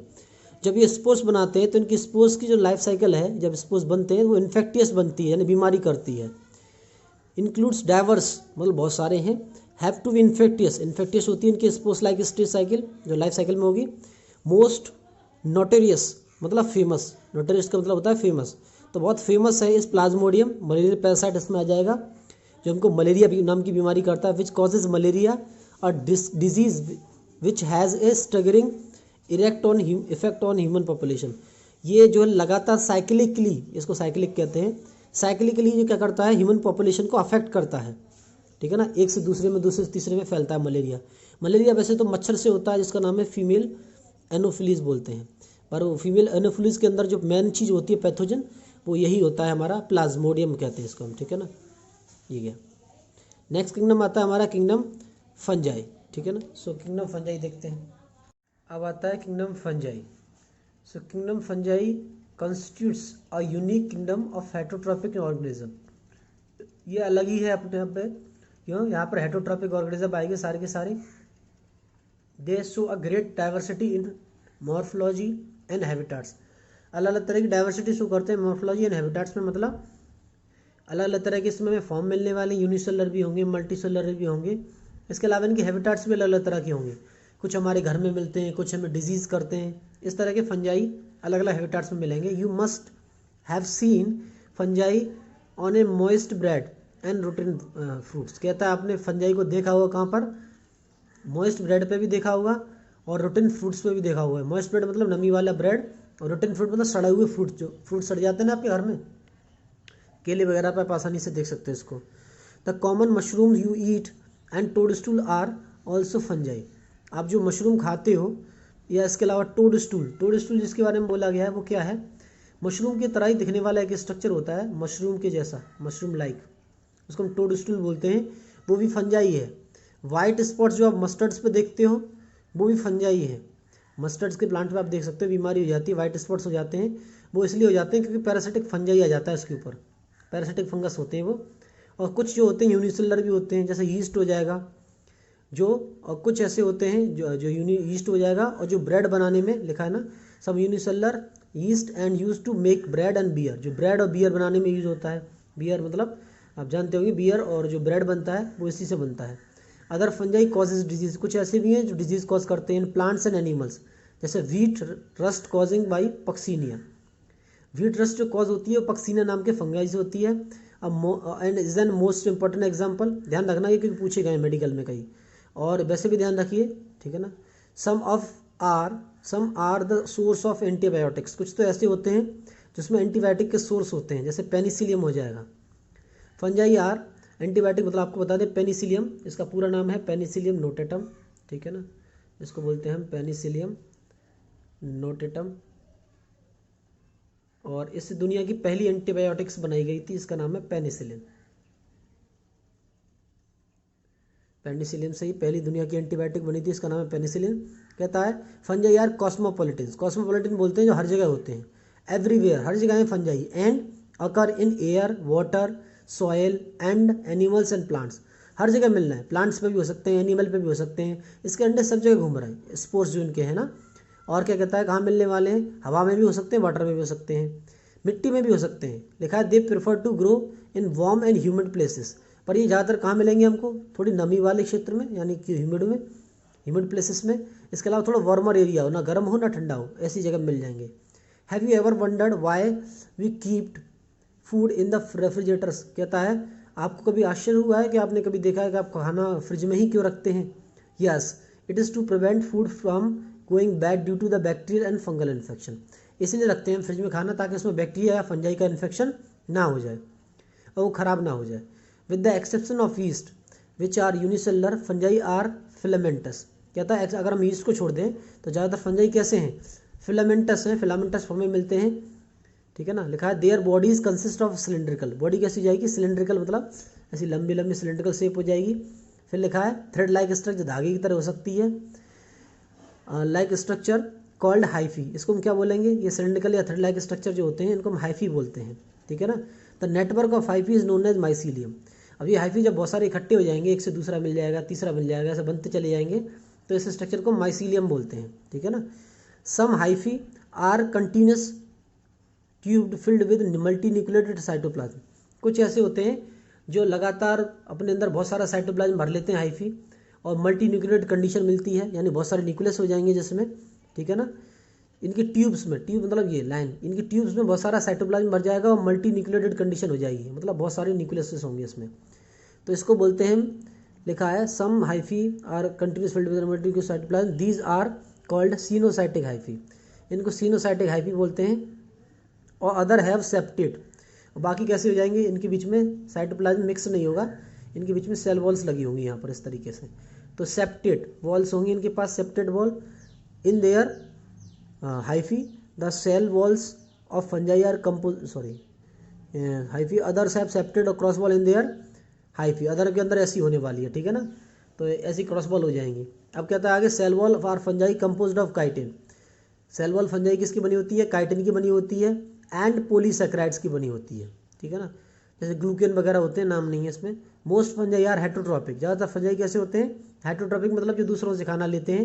And absorb soluble organic matters from dead substances hence are called saprophytes. कुछ ऐसे हैं जो dead से लेने वाले हैं, डेड ऑर्गेनिक मैटर से, जैसे रोटी हो गई या कोई जानवर मर जाता है, ठीक है ना, तो उसमें भी डेड ऑर्गेनिक मैटर होते हैं, बट वो डेड हो चुका है और डिके हो रहा है, गल रहा है, तो उससे न्यूट्रिशन लेंगे तो इसको बोलेंगे हम saprophytes. Those are depends on living plants and animals called parasites. जो लिविंग प्लांट या एनिमल पर डिपेंड होते हैं खाने के लिए और उस पर रह के न्यूट्रिशन लेते हैं, उन्हें हम पैरासाइट्स बोलेंगे। They can also live as a symbionts, और ये सिम्बायोन्ट्स की तरह भी मिलते हैं हमको। सिम्बायोन्ट्स क्या है?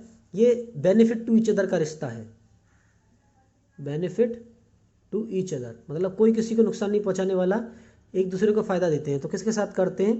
In association with algae. तो एल्गी मिल जाते हैं किसके साथ में? हमारे फंजाई के साथ में। तो ये एल्गी हो जाएगा, ये फंजाई के साथ में मिल जाएंगे तो ये बना लेते हैं lichens, which are and with root of higher plants. कुछ हायर प्लांट्स की रूट के साथ भी मिल जाते हैं, जैसे माइकोराइजा हो जाएगा, और माइकोराइजा पाइनस में आएगी, ये भी मेंशन नहीं है बट पाइनस में आती है, जिम्नोस्पर्म से बिलोंग करता है। Reproduction in fungi can takes place by vegetative means. कहता है रिप्रोडक्शन अगर हम बात करते हैं फंजाई में तो वेजिटेटिव मीन्स फ्रेगमेंटेशन, मतलब अपने टुकड़े कर लेगा छोटे छोटे और उसको डिवाइड कर देगा, फिजन कर लेगा, ठीक है ना। तो टुकड़े कैसे कर लेगा? ये है इसके हाइफीज, इनको टुकड़ों में तोड़ देगा, फ्रेगमेंट्स में इस तरीके से।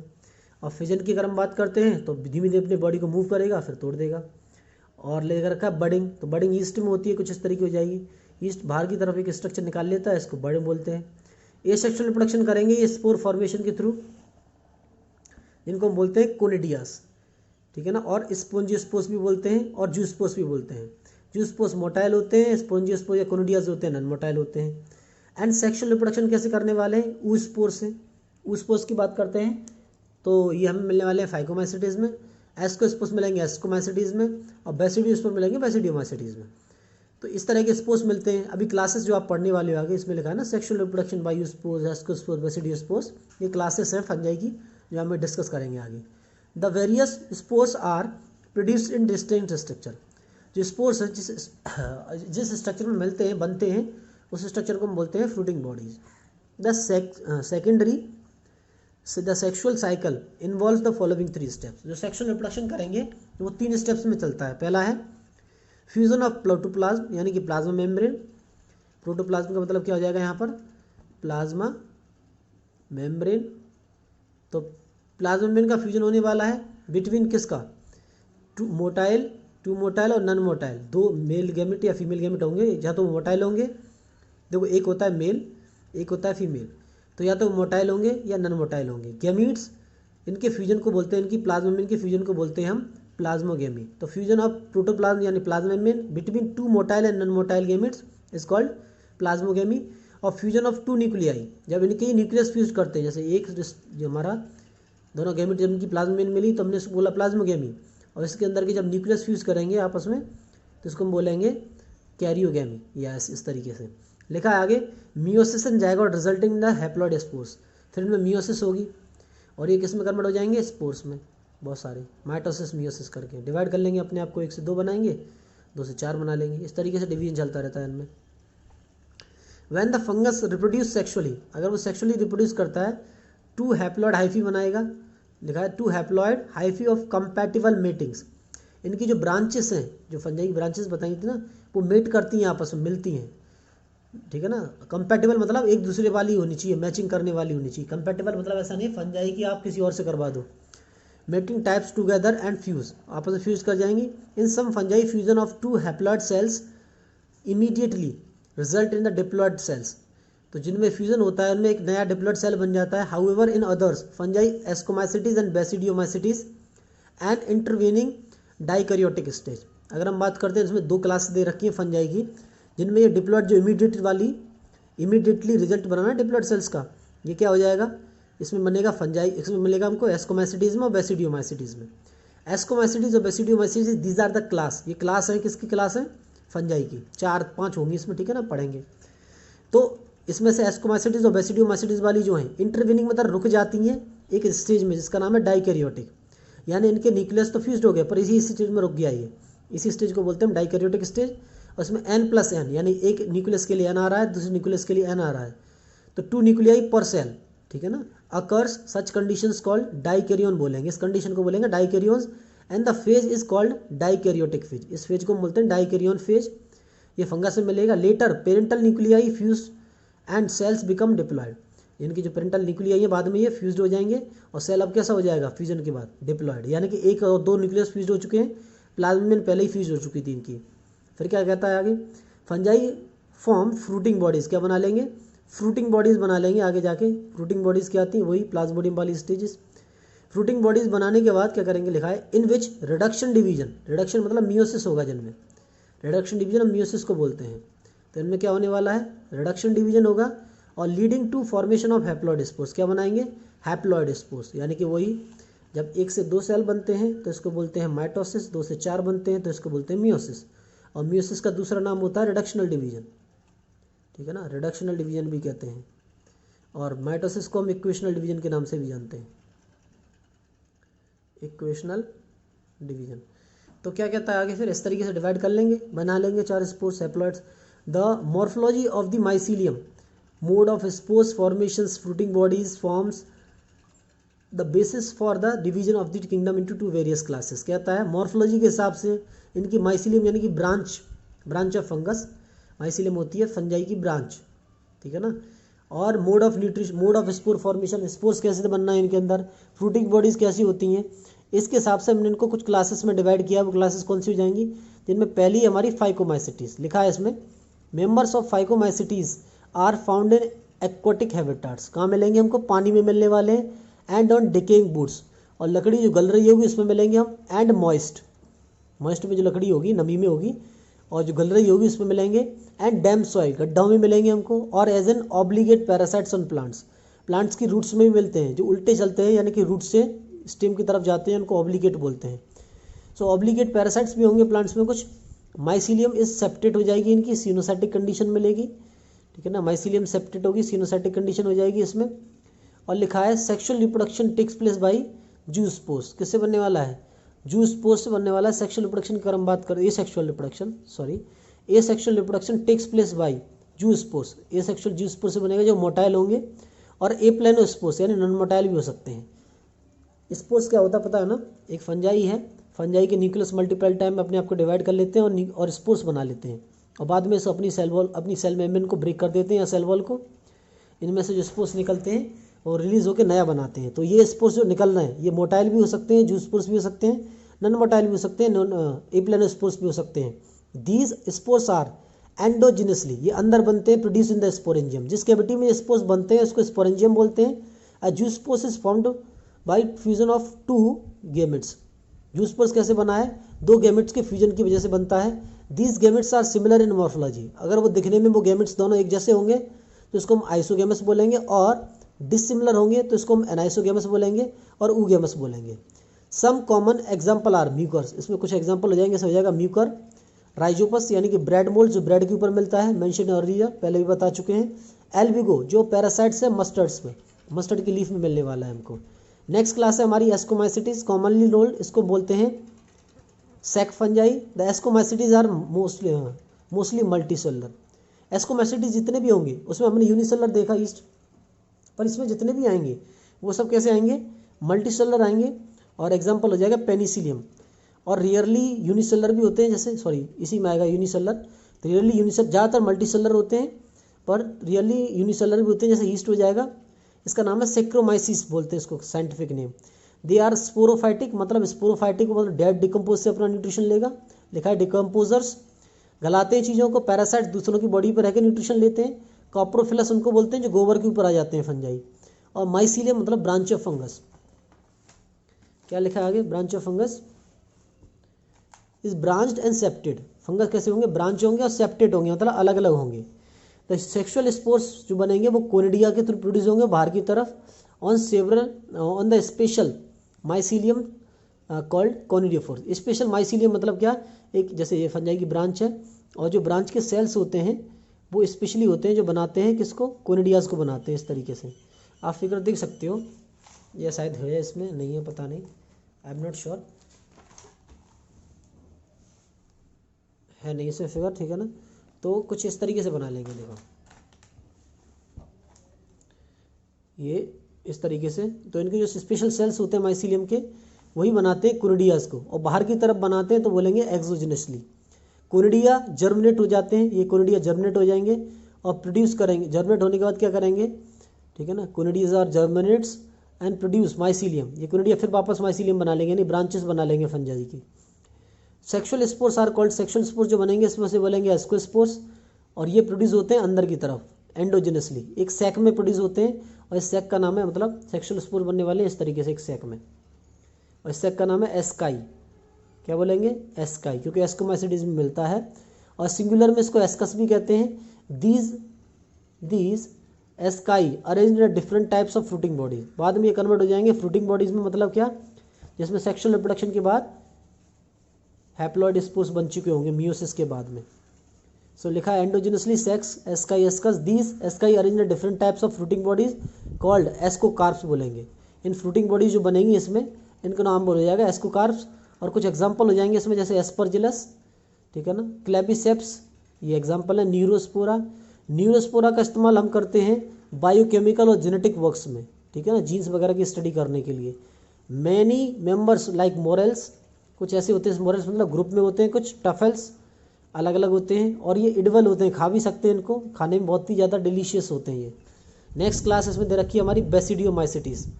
कॉमनली इसको बोलते हैं कॉमनली फॉर्म्ड बेसिडियम, किससे बनते हैं? कॉमनली फॉर्म इसकी हो जाती है बेसिडियोमाइसिटीज और मशरूम, इसकी मशरूम हो जाएगी, या ब्रैकेट फंजाई भी कहते हैं इनको, और पफ बॉल भी कहते हैं।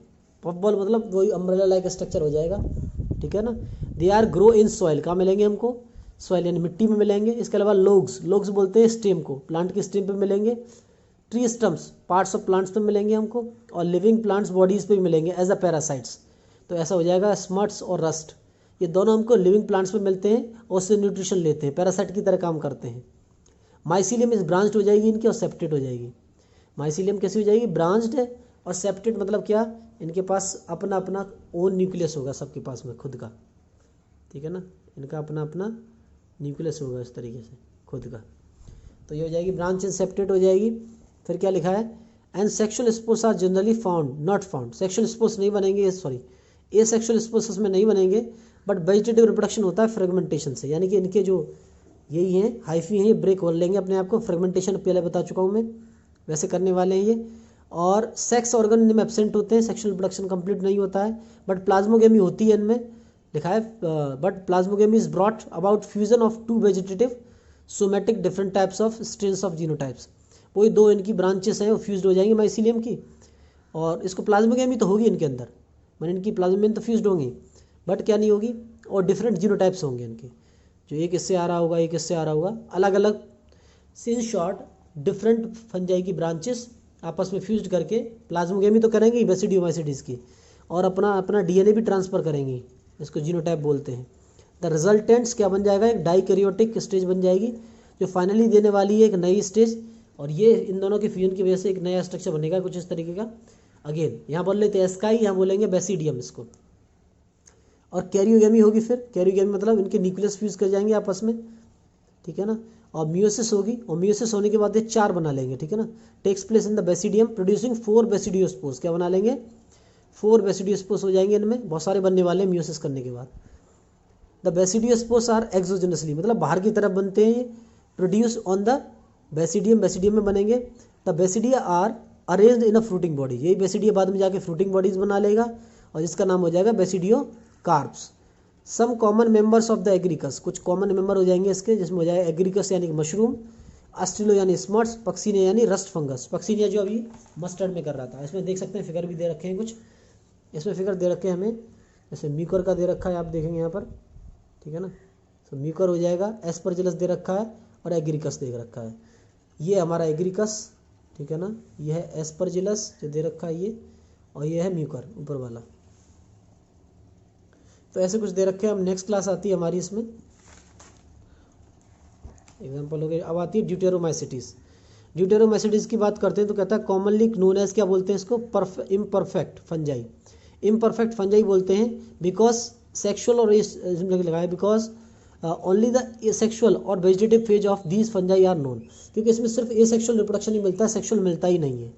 When the sexual forms these fungi were discovered they moved into class they rightly belong to. जब सेक्शुअल रिप्रोडक्शन इसमें डिस्कवर किया है तो ये जिससे बिलोंग करते थे उसमें हमने वापस से डिवाइड कर दिया, डाल दिया उसी क्लास में, ठीक है ना। It is possible that A sexual reproduction and vegetative have given one name one placed under the deuteromycetes.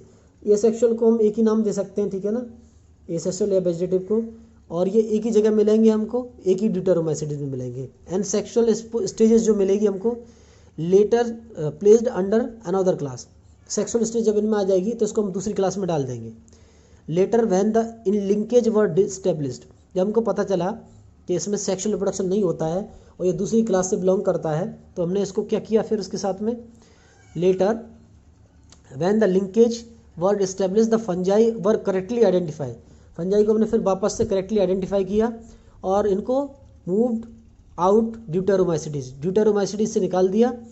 Once perfect sexual reproduction stage of member deuteromycetes were discovered, जब इसमें पूरी तरह से सेक्सुअल रिप्रोडक्शन आ गई थी तब जो है ड्यूटेरोमाइसिटीज डिस्कवर्ड हुए थे और इनको हमने मूव्ड करवा दिया था। दे वर ऑफ्टन मूव टू, किस में भेज दिया इसको हमने, एस्कोमाइसिटीज में और बेसिडियोमाइसिटीज में। जब हमको पता चला कि इनमें सेक्सुअल स्टेजेस भी मिलती है तो इनको हमने मूव करवा दिया एस्कोमाइसिटीज में और बेसिडियोमाइसिटीज में।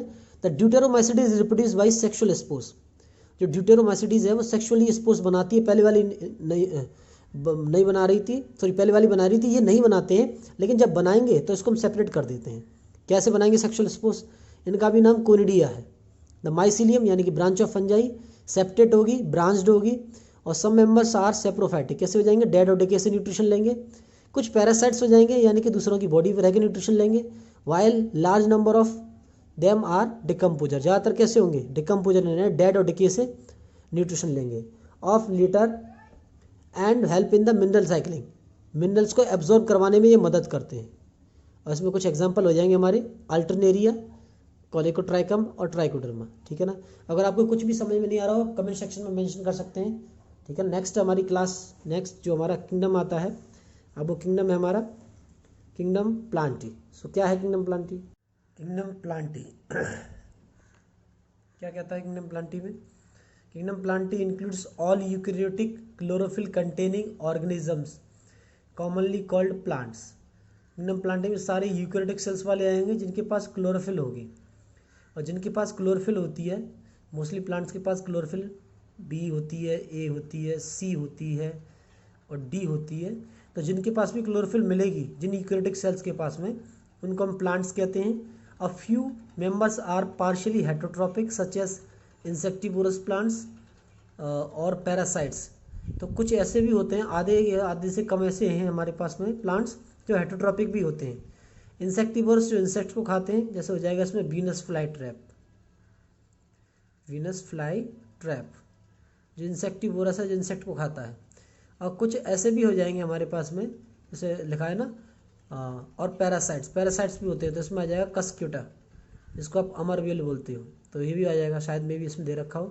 तो लिखा है bladderwort and Venus fly trap are example of carnivores. ये कार्निवोर्स के हो जाएंगे दोनों, तो ब्लैडर वर्ट भी हो जाएगा इसमें, ठीक है ना। तो bladderwort, Venus fly trap both are insectivorous, और जो हमारा कस्क्यूटा है ये पैरासाइट्स हो जाएगा।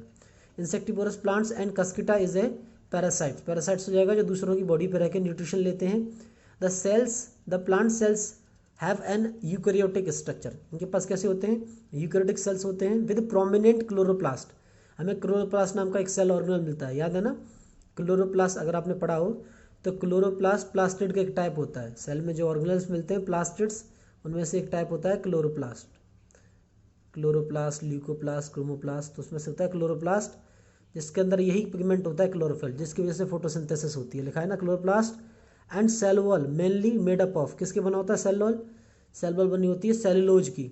You will study the eukaryotic cell structure in detail in chapter 8। कहता है आप इसकी जो स्टडी है सेल वॉल की या क्लोरोप्लास्ट की स्टडी डिटेल में पढ़ोगे आप यूकैरियोटिक सेल्स में, चैप्टर 8 में। इसका नाम है सेल। और Plantae including algae, bryophyte, pteridophytes, gymnosperms and angiosperms. Plants के बारे में पढ़ोगे आप, किंगडम प्लांटिंग पढ़ोगे किस किस के बारे में? एल्गी के बारे में, ब्रायोफाइट के बारे में, टेरिडोफाइट, जिम्नोस्पर्म और एंजियोस्पर्म। ये डिविजन्स होते हैं प्लांट्स के। लास्ट चैप्टर की जब हमने रीडिंग करवाई होगी आपको लिविंग वर्ल्ड की, तो आपको बताए होंगे इनके बारे में। लिखा life cycle of plant has 2 distinct phases. Plant की लाइफ साइकिल के 2 फेजेस होते हैं। फर्स्ट हो जाएगा the diploid sporophytic and haploid gametophytic that alternate with each others. कहता है कुछ इसमें हैप्लॉयड स्पोरोफाइटिक कह रहा है, यानी स्पोर्स बनाने वाला स्ट्रक्चर मिलेगा हमको। डिप्लॉयड स्पोरोफाइटिक मिलेंगे, डिप्लॉयड स्ट्रक्चर मिलेगा। डिप्लॉयड क्या होता है? जिनके पास 2 क्रोमोसोम के सेट्स होते हैं, इनको 2n से रिप्रेजेंट करते हैं। और हैप्लॉयड भी हो जाएंगे। हैप्लॉयड गैमेटोफाइटिक मतलब n होते हैं, यानी एक ही क्रोमोसोम का सेट होता है। और जो गैमेटोफाइट यानी कि सेक्सुअल रिप्रोडक्शन को रिप्रेजेंट कर रहा है, ये एसेक्सुअल को रिप्रेजेंट कर रहा है। अल्टरनेट माने होता है चेंज हो जाना, तो चेंज हो सकते हैं एक दूसरे में, यानी कि सेक्सुअल से एसेक्सुअल में, एसेक्सुअल से सेक्सुअल में चेंज हो जाते हैं ये। The length of the haploids and diploid phases, कि कितना बड़ा हैप्लॉयड कितना बड़ा होगा, डिप्लॉयड कितना बड़ा होगा। And whether these phases are free living or dependent, ये फ्री लिविंग है या किसी पर डिपेंडेंट है on others. A very amount different groups of plants, इसको हम अलग अलग प्लांट्स के ग्रुप में पढ़ने वाले हैं, जो अभी हमने गिनाया आपको। Algae, bryophyte, pteridophyte, gymnosperm, angiosperm, इनमें देखने वाले इन चीज़ों को हम। लिखा है 10 phenomena is called alternation of generation. इनकी इसी चेंज होने की प्रॉपर्टी को हम अल्टरनेशन ऑफ जनरेशन कहते हैं। You will study further details in this chapter of this kingdom in chapter 3। तो चैप्टर 3 आ रहा है प्लांट किंगडम, उसमें पढ़ोगे डिटेल में आप। अब बोलता है kingdom Animalia. So the kingdom is characterized by the heterotrophic eukaryotic organisms. कैसा मिलेगा? हेटरोट्रॉपिक है, यानी दूसरों से खाना ले रहा है।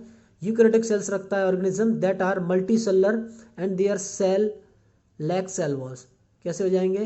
हेटरोट्रॉपिक हैं, यूकैरियोटिक सेल रखता है, मल्टी सेलुलर है, और इनके पास सेल वॉल नहीं होगी।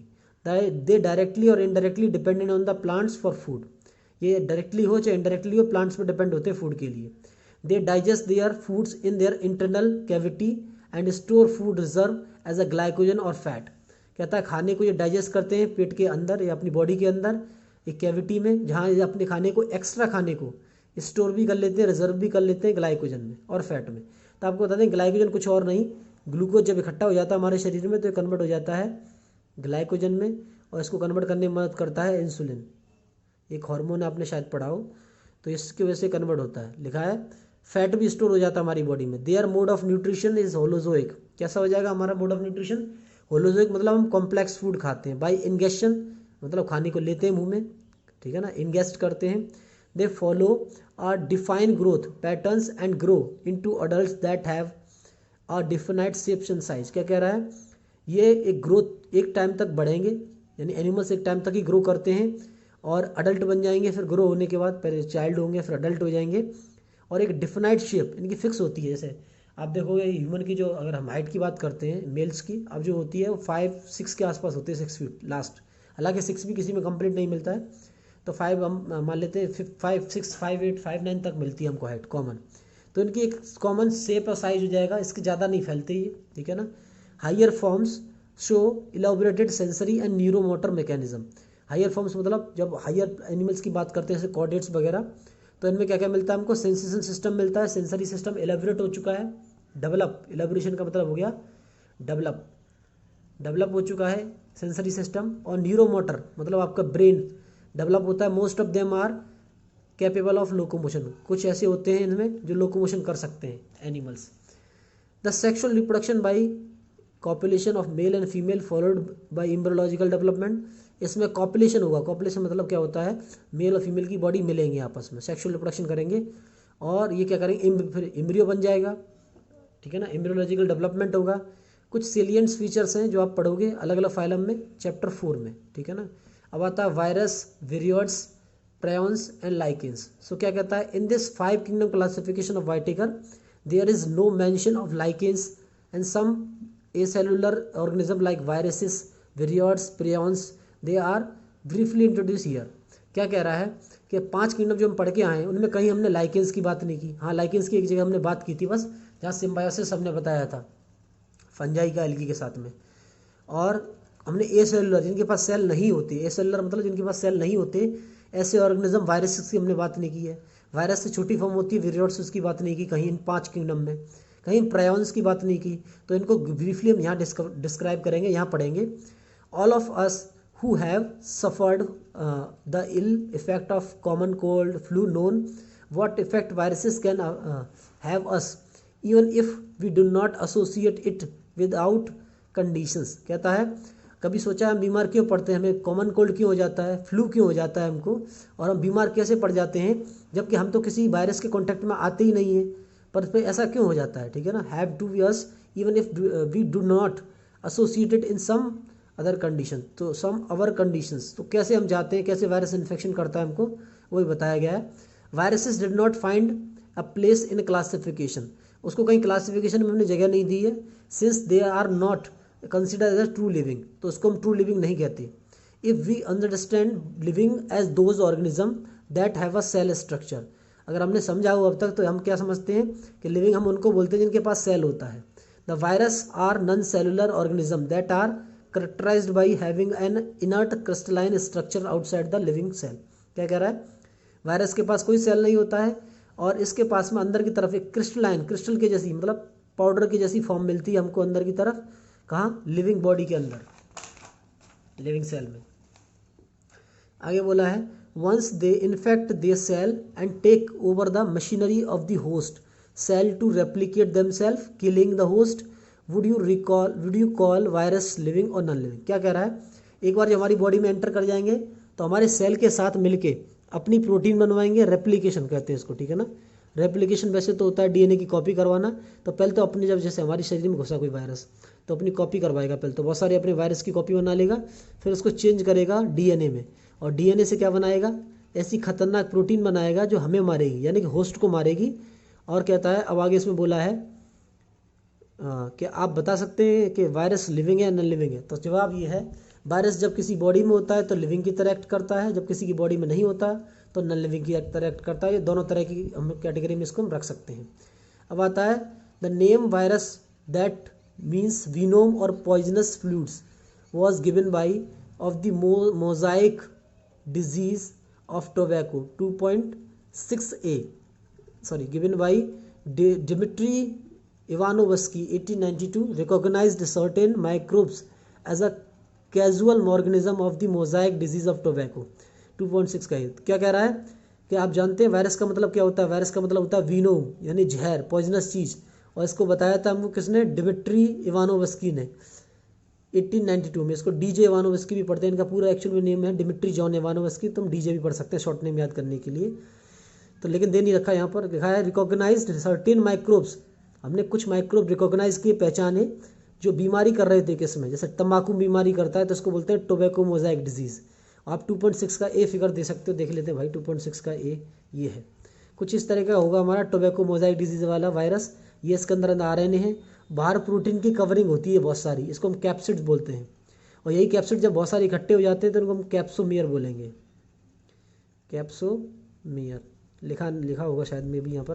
तो ये कैप्सोमियर हो जाएगा, इस तरह का होता है। टीएमबी पहली बार वायरस को इसी में देखा गया था। अब क्या कह रहा है आगे, फिर बोला है these were found to be smaller than bacteria. कैसे होते हैं, बैक्टीरिया से छोटे होते हैं, because they pass through the bacteria proof filter. और जहाँ से कहाँ से पास हो सकते हैं, जहाँ से बैक्टीरिया भी पास नहीं हो सकता वहाँ से ये पास हो सकते हैं, बैक्टीरिया को भी पार कर सकते हैं, तो ये पास हो सकते हैं बैक्टीरिया प्रूफ से। एक साइंटिस्ट है, इनका नाम है M.W. बेंजिनकर, 1898 में demonstrate that extract of the infected plants of tobacco causes infection in a healthy plants called the fluid as a contigum vivum fluidums infectious living fluids। क्या कह रहा है, साइंटिस्ट हैं M.W. बेंजिनकर, इन्होंने 1898 में डिमोनिस्ट्रेट किया किसको, टोबैको मोजाइक वायरस को प्लांट्स में। और क्या देखा कि वो कैसे बीमारी फैलाता है, तो उन्होंने देखा एक हेल्दी प्लांट में वो एक फ्लूइड छोड़ रहा था। Plants of tobacco could causes infection in a healthy plants called as a fluids. Fluid का नाम क्या हो जाएगा, कॉन्टिगम वाइवम फ्लूडम। इस इन्फेक्टियस लिविंग फ्लूइड है जो छोड़ रहा था पत्तियों में, प्लांट में, टोबैको प्लांट में। एक हेल्दी प्लांट से दूसरे नॉन हेल्दी, एक नॉन हेल्दी प्लांट से हेल्दी प्लांट में। M.W. स्टैनले एक और साइंटिस्ट हैं,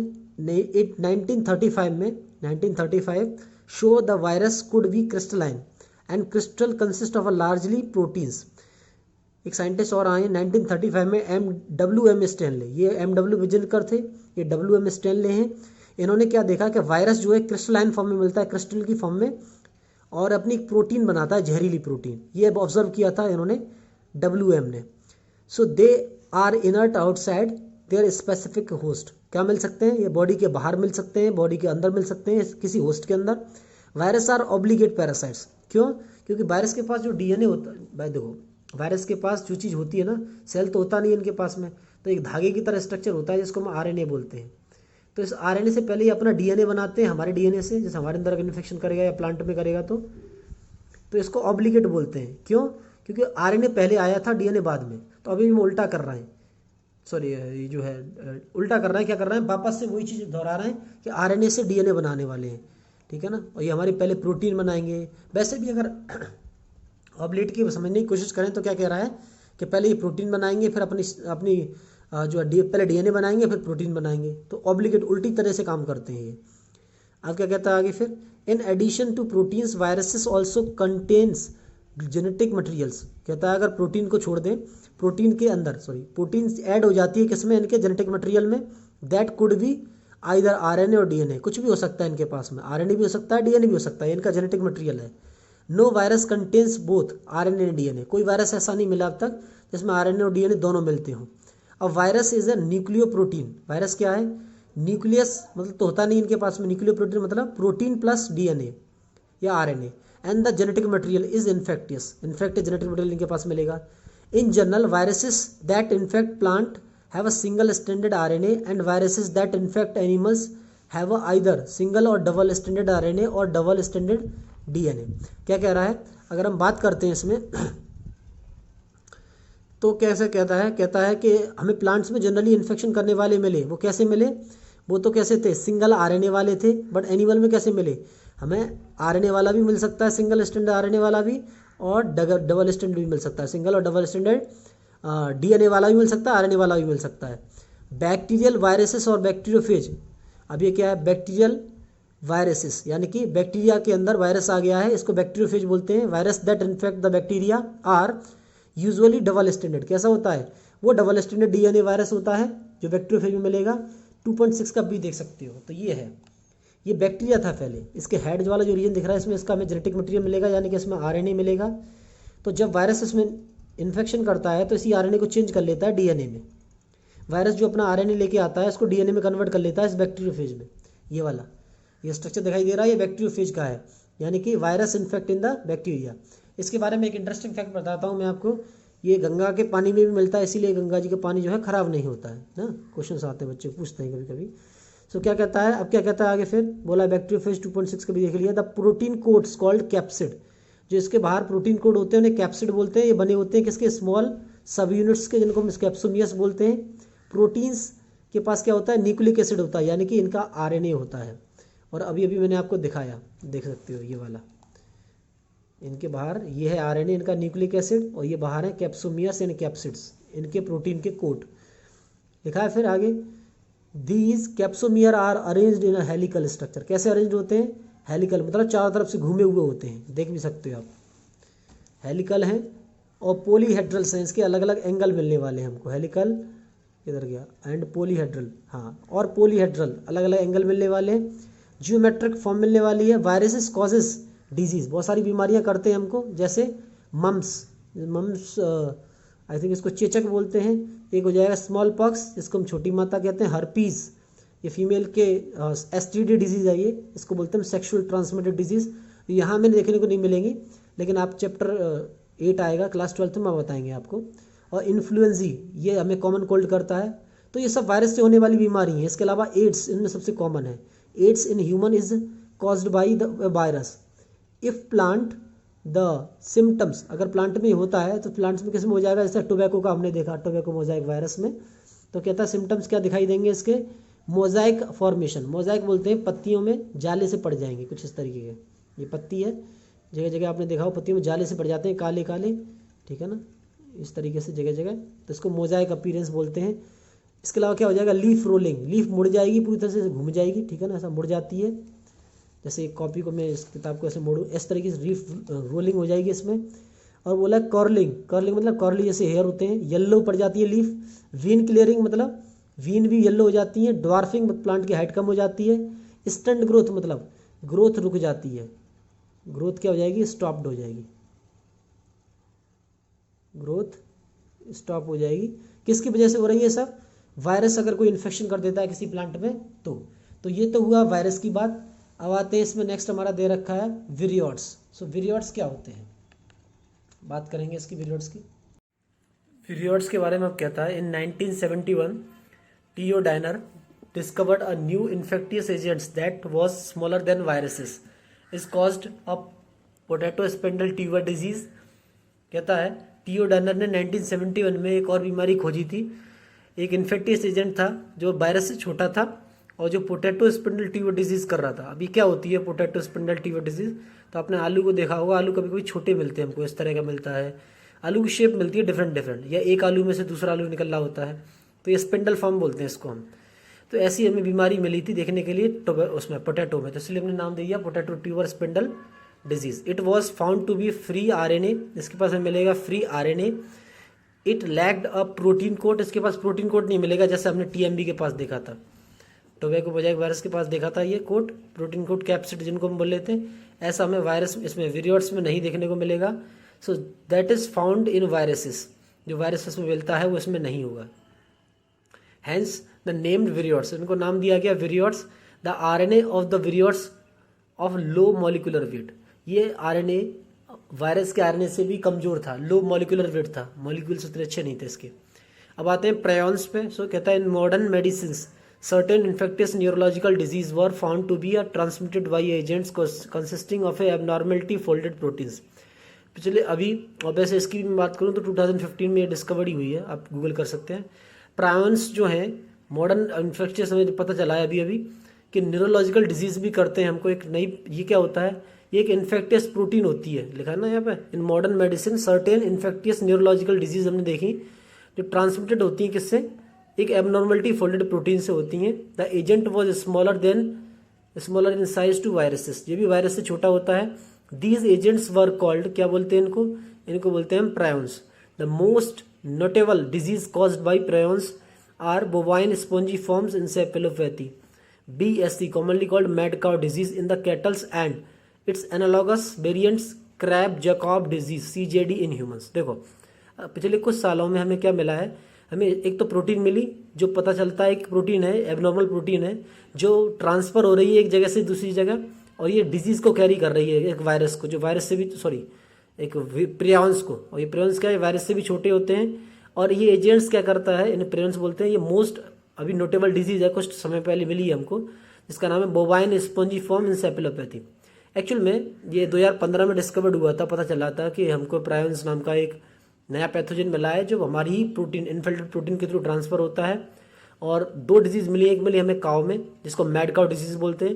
एक्चुअल में होता क्या है, काव के न्यूरॉन्स में, आपके काव के ब्रेन में कुछ प्रोटीन्स जमा होना शुरू हो जाती है, इसलिए बोवाइन स्पंजीफॉर्म में कुछ प्रोटीन जमा होना शुरू हो जाती है, इसीलिए हम इसे बोलते हैं बोवाइन स्पंजीफॉर्म इंसेफेलोपैथी बोलते हैं इसको, BSE। मैड काव मतलब फीमेल जो काव होती है ना, वो थोड़ा सा जो मैडली बिहेव करती है, मतलब एग्रेसिव हो जाती है इस तरीके से। ऐसे एनालॉगस मतलब इसके जैसी ही है बिल्कुल, बट थोड़ी डिफरेंट है। पढ़े ना, होमोलोगस एनालॉगस अलग है, बट जो है इसकी जैसी, काम अलग है उसका, एक जिसके जैसी है वो है, मिलेगी हमें किसमें, ह्यूमन के अंदर भी ये डिजीज करती है, इसका नाम है crab Jacob disease in human. Next है इसमें लाइकेंस की बात करते हैं तो लिखा है lichens are symbiotic association. Lichens क्या होते हैं, सिम्बायोसिस शो करते हैं, mutually useful to association between the algae and fungi. पहले भी मैं बता चुका हूँ, जब फंजाई एल्गी के साथ एसोसिएशन करते हैं, सिम्बायोसिस रिलेशनशिप शो करते हैं, मतलब क्या था उसका, बेनिफिट टू ईच अदर, बताया था अभी, बेनिफिट टू ईच अदर। अगर एक दूसरे को बेनिफिट पहुंचाएंगे तो इसको हम बोलते हैं सिम्बायोसिस, ठीक है ना। तो benefit to each others, naturally mutual association हो जाता है between algae and fungi, mutually हो गया। द एल्गल कंपोनेंट, जो एल्गी वाला पार्ट होता है, जैसे ये एक एल्गी है एक फंजाई है, दोनों मिल जाते हैं, तो जो एल्गल वाला पार्ट होता है, एल्गल हिस्सा होता है, उसको हम बोलते हैं, क्या बोलेंगे, फाइकोबायोन्ट। और जो फंगल वाला पार्ट होता है ये वाला, उसको माइकोबायोन्ट। दोनों आपस में एसोसिएटेड हो जाते हैं ना। कहता है which are autotrophic and heterotrophic nutrition, दोनों तरह का शो करेगा। अब जो एल्गी है वो हेटरोट्रॉपिक न्यूट्रिशन शो कर रहे होंगे फोटोसिंथेसिस के थ्रू, और जो फंजाई है वो हेटरोट्रॉपिक शो कर रहे होंगे, दोनों तरह का न्यूट्रिशन शो करेगा।